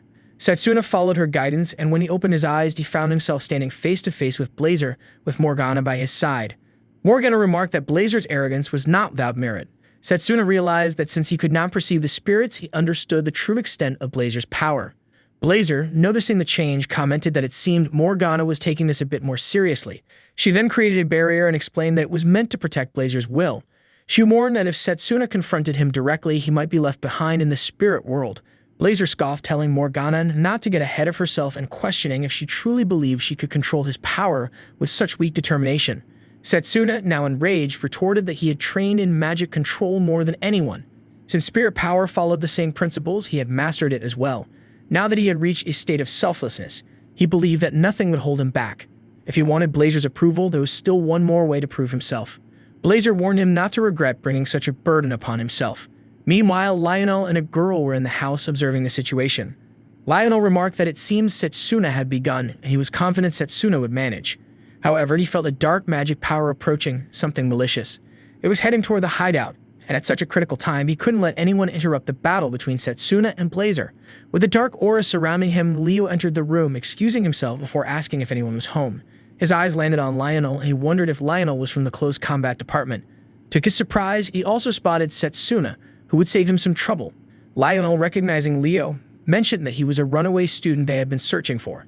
To think that Leo had come to find them. Suddenly, Zagan burst into the room, destroying the wall, and struck a doll, calling them his rookie. He declared that he would take both the old lady and Setsuna. Leo, surprised by Zagan's intentions, reminded him that they used to be best friends. He asked if Zagan couldn't settle for just the old lady and the doll.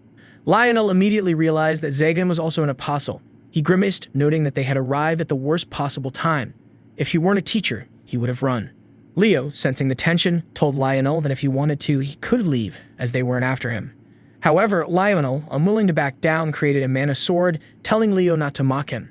He explained that in their academy, there was no teacher who would abandon their students.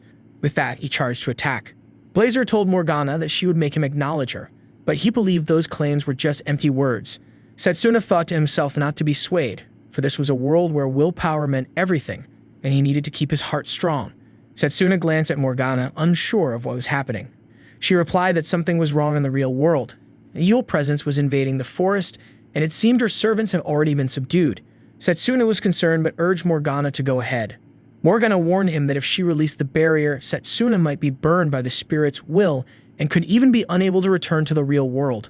Setsuna dismissed her warning, saying that the trial he must face should be faced alone. He asked her to take care of the teacher and the servants. Blazer gave a final command telling Setsuna to return, as it wouldn't be worth it if he died there after all the guidance he had received. Setsuna reassured her that he would be back. Morgana, seeing his determination, removed the barrier so he could leave. He apologized to Blazer for making him wait. Blazer then asked why Setsuna desired his power so much, noting that it was far beyond his reach and wondering if he was willing to burn himself for it. Setsuna replied that he had lost everything in the world before his regression. Blazer paused, realizing that this was the landscape of Setsuna's mind. Setsuna continued, explaining that the magic army was manipulated by the apostles and that the world had collapsed and could not be rebuilt. His mentors had all been taken from him, and that regret awakened the power of the time spirit to send him back. Now he swore that he wouldn't let anyone take anything from him again. Blazer, intrigued, wondered if Setsuna's motivation was revenge on those who destroyed the world, or perhaps a challenge. He found it to be a beautiful display of human motivation, but facing such despair without fear, that was madness, and Setsuna was certainly an interesting one. Blazer acknowledged that Setsuna was worthy of facing a trial, but what he desired was not just a part of his power, but all of it. With that, Blazer took a smaller and more human-like form and said that it wouldn't be a test of individuals like before, but a trial set by Blazer himself. Setsuna wondered if this was a clash of wills and rushed forward to attack Blazer. Blazer responded in kind, and they both struck out with their hands, clashing in the spirit world. Back in the real world, Lionel was locked in battle with Zagan. He managed to sever part of Zagan's feather, and Zagan remarked that Lionel was pretty decent for a human. As they fought, Zagan sensed the use of alchemy magic and suddenly lifted himself, shouting for everyone to get out of the way. Just as Zagan was about to strike, a doll appeared, taking the blow at his place. Morgana then pulled Leo away from the house, breaking through the wall to escape the attack. Lionel thought to himself that after repeatedly using such grand techniques, Zagan should be exhausted. So how was it that his mana was actually getting stronger instead? Zagan, noticing his confusion, told Lionel not to slack off. Lionel agreed and was about to attack, but Morgana intervened, using her magic to block his attack. She wondered aloud how they could be so noisy in someone else's house. Realizing that Morgana had finally awakened, Lionel asked if he could at least be given a break.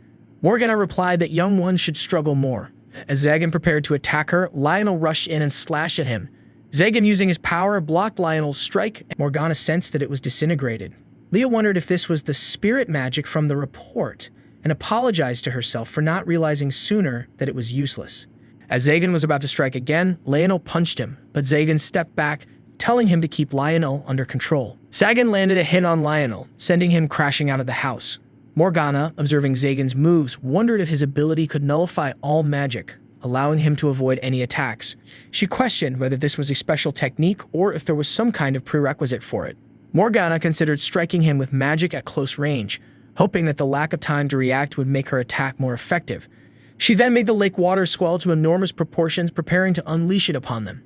Outside, Leo realized that Morgana was aiming directly at him from beneath the ground, but he wasn't worried as he used his power to defend. He thought that if it didn't work, she would have no choice but to use her trump card. Morgana raised the water even higher, planning to wrap him in it and swallow both of them. Leo, sensing her intentions, commented that it was overdoing things, but it wasn't a bad plan. He used his power to strike the water, blasting it away and causing it to rain down in torrents. He remarked that he had trained a bit as well. Morgana, impressed, wondered if he was using long-range magic combined with disintegration. Leo confirmed, asking if that would be enough as a souvenir for the underworld. With that, he prepared to attack, stating that his mission was complete. But before he could strike, Setsuna suddenly rushed in, delivering a punch. Morgana understood immediately. Setsuna had defeated the spirit. Lionel observed Setsuna, who was surrounded by intense flames but skillfully controlled them, ensuring they didn't spread to the forest. Zagan, noticing Setsuna, mentioned that he was different from Leo. Blazer wondered if they were opponents worth burning, considering the situation. Setsuna, with determination, stated that they were strong opponents, but he didn't need to lower his guard. Blazer reflected on their earlier match, acknowledging that Setsuna had won, but with his humble attitude, which didn't seem to suit him. Setsuna reminded Blazer of their battle in the spirit world, where Blazer had punched him, sending him staggering back. Both of them were exhausted, and Blazer admired Setsuna's incredible willpower. He noticed that despite trembling, Setsuna continued to smile. Even though Setsuna's face was showing signs of strain, he remained resolute, believing he would win. Blazer, preparing to attack, remarked that Setsuna had remarkable confidence for such a weak human. Setsuna commented that Blazer was indeed strong, which explained his undefeated record, but that very strength was also his weakness. Bahabu commented that Blazer was indeed strong, which explained his undefeated record, but that very strength was also his weakness. Blazer wondered what Setsuna was talking about, and Setsuna explained that he had faced defeat and despair many times in the past. However, having hit rock bottom, he now knew how to rise again. No matter how hard things got, his spirit wouldn't break and his willpower would lead him to victory. He was ready to strike, declaring that this would be Blazer's first defeat. Blazer, rising to his feet, declared that it would be Setsuna's last defeat. With all their power, they clashed. After some time, Blazer marveled at Setsuna's strength, admitting that Setsuna had surpassed his expectations. Now he acknowledged that Setsuna had won, though he wondered when Setsuna had become so strong to the point of certain victory. Setsuna replied that in the midst of battle, he had felt his willpower swelling, and the intensity of Blazer's resolve felt like a blazing fire, which began to flow into him. Blazer realized how it had happened without even realizing it and acknowledged Setsuna as a worthy ally, someone he could entrust his power to. He asked Setsuna to take his hand. They both clasped fists, and Setsuna thanked him for entrusting him with his power. Blazer replied that there was no need for thanks and urged him to go. Setsuna nodded and without further words turned and stood before Zagan. Lionel warned Setsuna to be careful of Zagan's claws. Setsuna replied that they steal the magic power of whatever they touch. He thought to himself that Zagan was the only apostle he had fought before returning, and his authority was the devourer of all. Although Zagan could nullify attack magic, he could absorb the mana of anyone he slashed.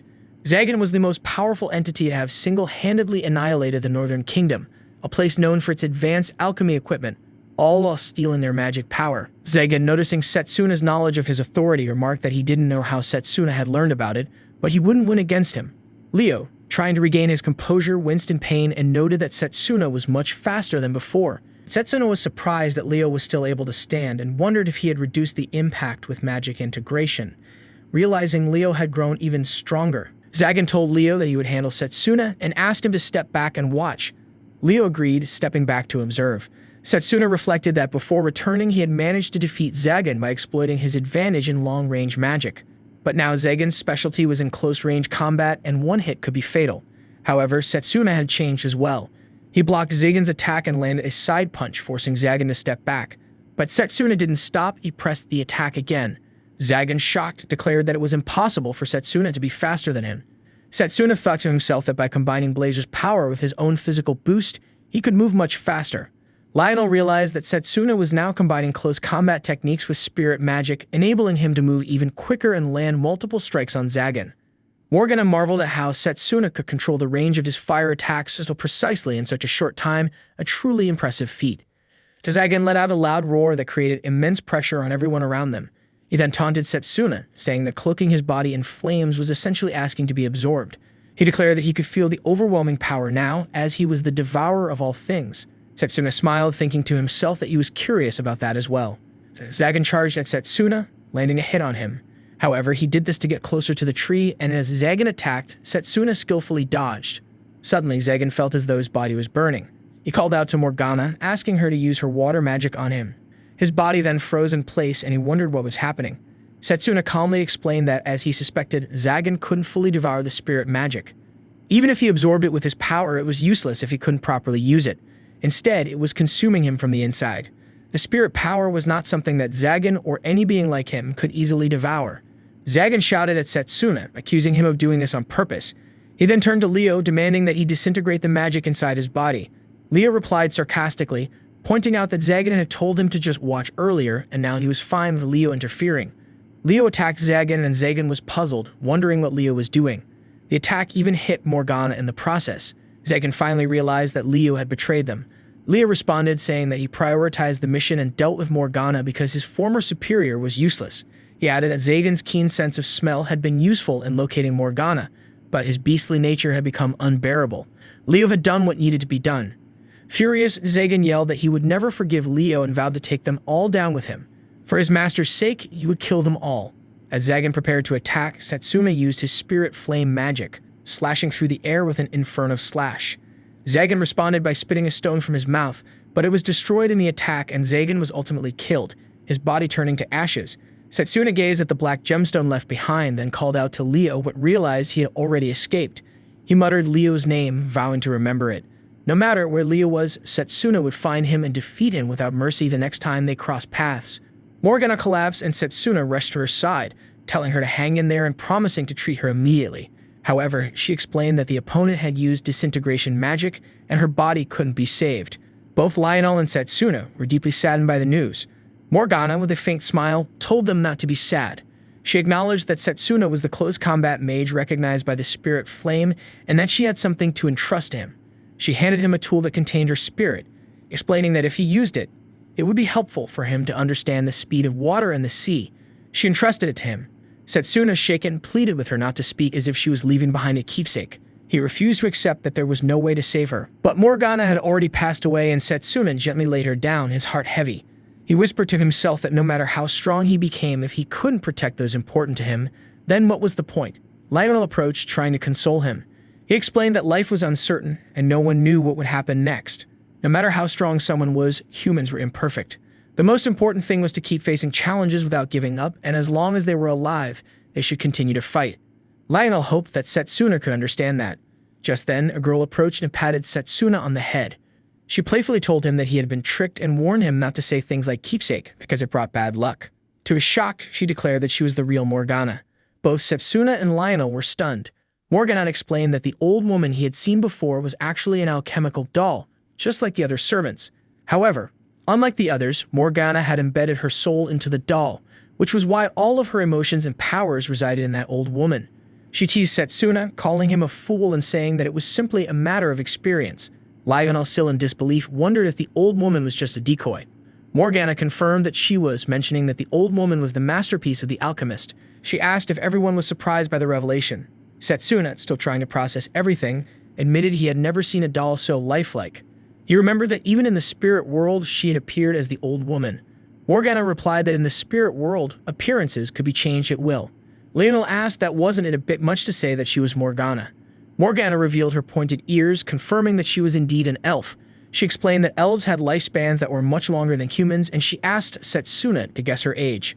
Lionel turned to Setsuna, asking him to give it a try as he was good at that sort of thing. Setsuna, however, immediately refused, knowing it was a trap. There was no right answer to the question. Morgana laughed and revealed the correct answer. She was 300 years old. Setsuna remarked that they didn't answer in digits, then asked if that meant she had also been involved in the Great Magic War. Morgana smiled, asking if he was interested in the war. She said she could tell him about it, but it would come at price. Setsuna, always ready for information, said he had some money to offer. Morgana chuckled, telling him not to take it so seriously. She assured him it wasn't about money, but that it wasn't safe to talk there. She suggested they move to the lake where they could discuss the erased history in peace. As they reached the lake, Morgana picked up a stone and threw it into the water. She attempted to jump across, but on her third attempt, the stone sank, and she was frustrated that she hadn't broken the 90-year record. Setsuna turned to Lionel and asked if he was the only one who couldn't keep up with her. Lionel replied that he was in the same position. He speculated that Morgana must have been under a lot of stress. Morgana sighed and suggested they get back to the story of the Great War. She explained that, as they knew, the world was inhabited by various races: humans, dwarves, beastmen, and others. Among them, the elves had lifespans that could be considered eternal. The elves prefer living in nature and often had the opportunity to interact with spirits. This connection allowed them to master spirit magic. The elves and spirits, sometimes revered by humans, were not always seen in a positive light. Some deviated from their paths while being worshipped. One such elf manipulated the king of a nation that worshipped him, teaching spirit magic to those who followed him. This elf waged a war to conquer the world. Setsuna wondered if this was the Great Magic War. Lionel added that the combination of blind faith and power could be incredibly dangerous. Morgana continued, explaining that after many sacrifices on both sides, the followers of the elves and spirits were defeated. Since then, elves have been persecuted as beings who disrupted people's minds. Setsuna realized that the term ancient magic had been coined to conceal the fact that there was magic capable of handling spirits. Morgana confirmed this and explained that was the reason for the term. Lionel, still processing everything, asked Morgana if she resented humans for what they had done to the elves. She replied that she once did, but no longer. Lionel was curious if she still held any resentment. Morgana nodded, saying that while she no longer resented humans, she still kept her distance from them. Since the Great War, there were still those who sought the lives of elves. Even after 200 years, the legacy of hatred remained. That was why she used a double identity to hide her true form. Setsuna asked why she had revealed her real self to them. Morgana explained that it was because Dan had trusted Setsuna and Setsuna had proven he deserved that trust. Moreover, she had seen him cry and she felt it was time to show her true self. Setsuna quickly corrected her, saying that he hadn't cried. He reflected on the Great Magic War, thinking that the elves had used spirit magic and succeeded in defeating one of the apostles. However, the great power that came with that responsibility required the use of forbidden magic, which led to many sacrifices. The three of them then began restoring and clearing the forest, repairing the damage they had caused. After everything was completed, it was time for them to part ways. Morgana thanked them for cleaning up the area. Setsuna responded with gratitude, saying he was glad to have met her. Lionel then asked what her plans were after this. She replied that since her whereabouts had been discovered, she would have to hide somewhere else, and they would probably never meet again. Setsuna called out to her, asking that when humanity was in danger, could he call on her power? He bowed and humbly requested her help. Morgana replied that he was being too pushy, but when the time came, he should just ask Dan. She occasionally exchanged letters with him. Setsuna thanked her for that. Suddenly, Blazer appeared, mockingly telling Morgana not to think she could get away with a little sparring and that next time, he would burn her to ashes. Morgana waved a bit of water in front of him, asking if Blazer wanted to get drenched again. He simply turned his face, and they parted ways, each waving a hand as they went in different directions. Setsuna mounted his lizard, remembering a rainy day from his past when he had been outside a building. A woman had come to him with an umbrella and towel, telling him that just because Setsuna had gained great power, it didn't mean he had become a strong person. Confused, he had asked her to explain, and she had told him that great powers sometimes drove people crazy. It was much more important to use power correctly, without arrogance and without being controlled by it, and merely increasing one's strength. Now, as Setsuna rode away, he realized he understood the meaning of that woman's words. He was determined to use the power of the spirits wisely and for the sake of justice. With Lionel by his side, they headed back to the academy. The scene shifted to Satan and Puka. Satan told Puka that they were ready and should begin. Leo was standing there, and Puka remarked that he had failed to kill Setsuna and had even thrown away his comrade. Wasn't that a neglect of duty? Leo denied it, asking Puka to spare him, explaining that he had completed the mission to kill Morgana. Satan asked if Leo had checked to confirm Morgana's death. Leo hesitated, admitting that with the level of attack, Morgana was surely dead. Satan glared at him and sternly reminded Leo that he was ordered to ensure Morgana's death, not of Setsuna. He added that Leo should at least bring back Zagan's body. If he had, at least they recovered it. Satan might have been able to make an undead creature capable of using Zagan's power. Leo explained that Setsuna had knowledge of Zagan's power, which hadn't been in the original information. Satan replied that this didn't excuse his failure, and that they needed to reassess their understanding of Setsuna. He believed Setsuna was hiding something. Puka, intrigued, wondered if Leo's undead toy had been destroyed as well. He then recognized a figure in the distance, Giovanni. Satan called out to Tsukuyomi, asking if she could handle the situation. She replied that she didn't have any other choice. It was almost the right time. Tsukuyomi, the 8th apostle, had the power to revive the dead. Setsuna with Lionel were traveling under a beautiful sky. Lionel mentioned that they were about half a day away from the academy. Setsuna wondered how everyone was doing. Lionel, concerned, remarked that Drago was probably training excessively, and Setsuna agreed, wondering when he had started caring about those around him. Lionel asked if things were different before. Setsuna agreed, saying that he had only focused on training himself. He believed that by pursuing the pinnacle of long-range magic, he could win every battle on his own without needing anyone's help. Those around him only served as encouragement, and he had few friends. However, things were different now. He had reliable comrades with him. Furthermore, he had learned that there were various forms of strength in other magical systems beyond just long-range magic. The magic control he had cultivated before his return also proved useful for close combat. Lionel explained that magic control was a skill mastered through training, not just talent or aptitude. He believed that Setsuna's level of mastery wasn't something he achieved in just a few years. He thought that Setsuna had likely undergone years of rigorous training, which explained why he had become the strongest in the world. Lionel speculated that Setsuna must have had an unimaginable past. After a while, they stopped to take a break, and Setsuna took out the items he had received from Morgana. He read a note and understood that it would certainly be helpful, deciding to use it when the time came. Blazer was examining the necklace, mentioning that he could sense the presence of a water spirit. Setsuna knew that Morgana had given him the necklace to establish contact with the water spirit. He focused, calling out to the spirit, wondering if she could hear his voice. Just then, the locket called his name. Surprised, Setsuna was told not to be shocked, as the spirit had been watching all along with Morgana. The spirit explained that if Setsuna could overcome her trial, she would gladly lend him her power. Setsuna wondered if it was real, but the spirit reminded him not to celebrate just yet. The trial would surely take place in battle, which reminded him of the upcoming battle with Blazer. The water spirit reassured him that he didn't need to be tense, as her trial was meant to challenge him and help him grow. Setsuna wondered what he needed to move. The spirit explained that she was growing tired of the spiritual world and wanted to experience a new perspective. Blazer, surprised, remarked on how lenient the spirit was, adding that it was typical for him not to get along with her. The spirit responded that she didn't dislike Blazer at all. Setsuna thought it was fine that, unlike Blazer, the spirit was friendly, but he still wondered what she meant by moving someone. Lionel placed his hand on Setsuna's shoulder, telling him that he was really lucky. He then said that, to be honest, he had a great story that would move Setsuna, a tale of fiery friendship that would bring tears to their eyes. The spirit wondered about this old story. Lionel nodded and began explaining that it was about the heroes who saved the country decades ago. Arduino, the indestructible blade, and Wallace, the iron walls. A great story indeed. As Lionel continued telling the story, it may turn into morning and Setsuna had fallen asleep.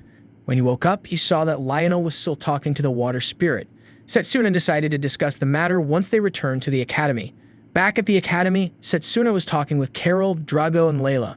Layla wondered about something that had moved, and Drago asked Setsuna if anything had happened during the break. Setsuna explained that it had been just a bit of training. Layla then suggested they visit an art museum together next time, mentioning that she had a friend who knew a lot about art. Setsuna agreed, saying that it would surely be helpful. Drago asked if they should all join, and Carol agreed, saying, "Just leave it to me." Later, they all arrived at the museum to explore. Afterward, as they were heading back, Setsuna returned to Drago, and Drago removed his t-shirt to show off his body. Carol, in turn, unleashed her inferno, displaying its power. Even Blazer didn't step back and showed off his own powers. Setsuna, however, was still concerned about the water spirit. The scene shifted to Setsuna training under the world tree. While working on his reflexes, Blazer remarked that Setsuna had mastered his power to the point where it was almost like having a partner. He had surpassed the human limit so quickly. Setsuna replied that he never thought he would hear such words from Blazer. He assured him that there was no need to worry, as the new technique seemed almost complete. As Setsuna looked around, he noticed the snow, realizing that winter had already arrived. He thought to himself that the time of the incident was approaching and he still hadn't made the contract with the water spirit.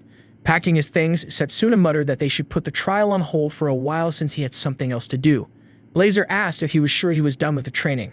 Setsuna replied that the timing was right, but he couldn't ignore the power of the sacred tree any longer. They had used a vast amount of mana in their training, and it would take a few years to recharge. Setsuna bowed toward the tree, thanking it for helping him master Blazer's power so well. With the end of the year approaching, Setsuna realized there was no time to rest. Blazer wondered if this meant a big battle was coming. Setsuna confirmed, explaining that before returning, the humidity had been defeated by the evil god, and there were 4 main causes behind the defeat. One of these would occur in the next 7 days. Blazer asked what the 4 great causes of defeat were. Setsuna replied that among the invasions by the evil god, there were 4 particularly fatal events: the Great Pledge of the Dragon's Silence, the destruction of the Maga's army, the overnight disappearance of the royal capital, and the army of the underworlds starting to move within 7 days. Additionally, the sudden appearance of a massive number of undead caused both the Maga's party and civilians to suffer great losses. Blazer asked if undead were not considered much of a threat. Bahat replied that they would not be if they were just regular undead. However, the enemy undead were once heroes who had been greatly respected and admired worldwide. He suspected that a powerful force was behind this transformation, turning the dead into these special undead. Initially, he thought Giovanni might be a apostle behind it, but he found it hard to believe that Giovanni had enough power to command the army of the underworld. The incident that was set to take place in a few days was a grave robbery in Eldon, Setsuna's hometown, where bodies were taken from the graves of heroes. It was believed that the heroes' treasures were the original target. Laser added that the actual goal was the corpses themselves. Setsuna stated that he would head to the royal cemetery before the night of the incident to prevent it. While they were having a meal with friends, Layla asked Drago if he was going home during the winter break. Drago agreed, explaining that his father was going to teach him the secret techniques of close combat, passed down through generations. Carol said she would be playing with Fenrir in the ice plains on her family's territory and asked if Blazer would join her. Blazer declined. Layla was amazed to hear that Carol's family owned territory, and she couldn't even imagine it. Layla then asked Setsuna how he planned to spend his time. He appeared deep in thought, and when she called out to him again, he seemed surprised, asking what they were talking about. Layla thought he had become lost in thought again and wondered if he was hiding something dangerous from them that he couldn't share. Just then, Carol leaned closer to Layla and told her that Setsuna had secret popularity among the girls, and if Layla didn't make a move soon, she might lose him. Layla denied it, saying that wasn't the case. Carol assured Layla she didn't need to hide it. Layla then asked Setsuna where he was from. He replied that he was from an orphanage in the Eldina region. Layla mentioned that it was very close to her family's inn. Carl, who had been listening, interrupted and mentioned that her family ran an inn. Setsuna asked who he was. Carl, irritated, responded that he was Carl the Noble. Then Carl invited Layla to join his salon, promising her a luxurious vacation far beyond the experience of staying at an inn. Drop a like if you enjoyed that madness, and don't forget to tickle that bell so you never miss a drop from Quick Otaku. I'm out.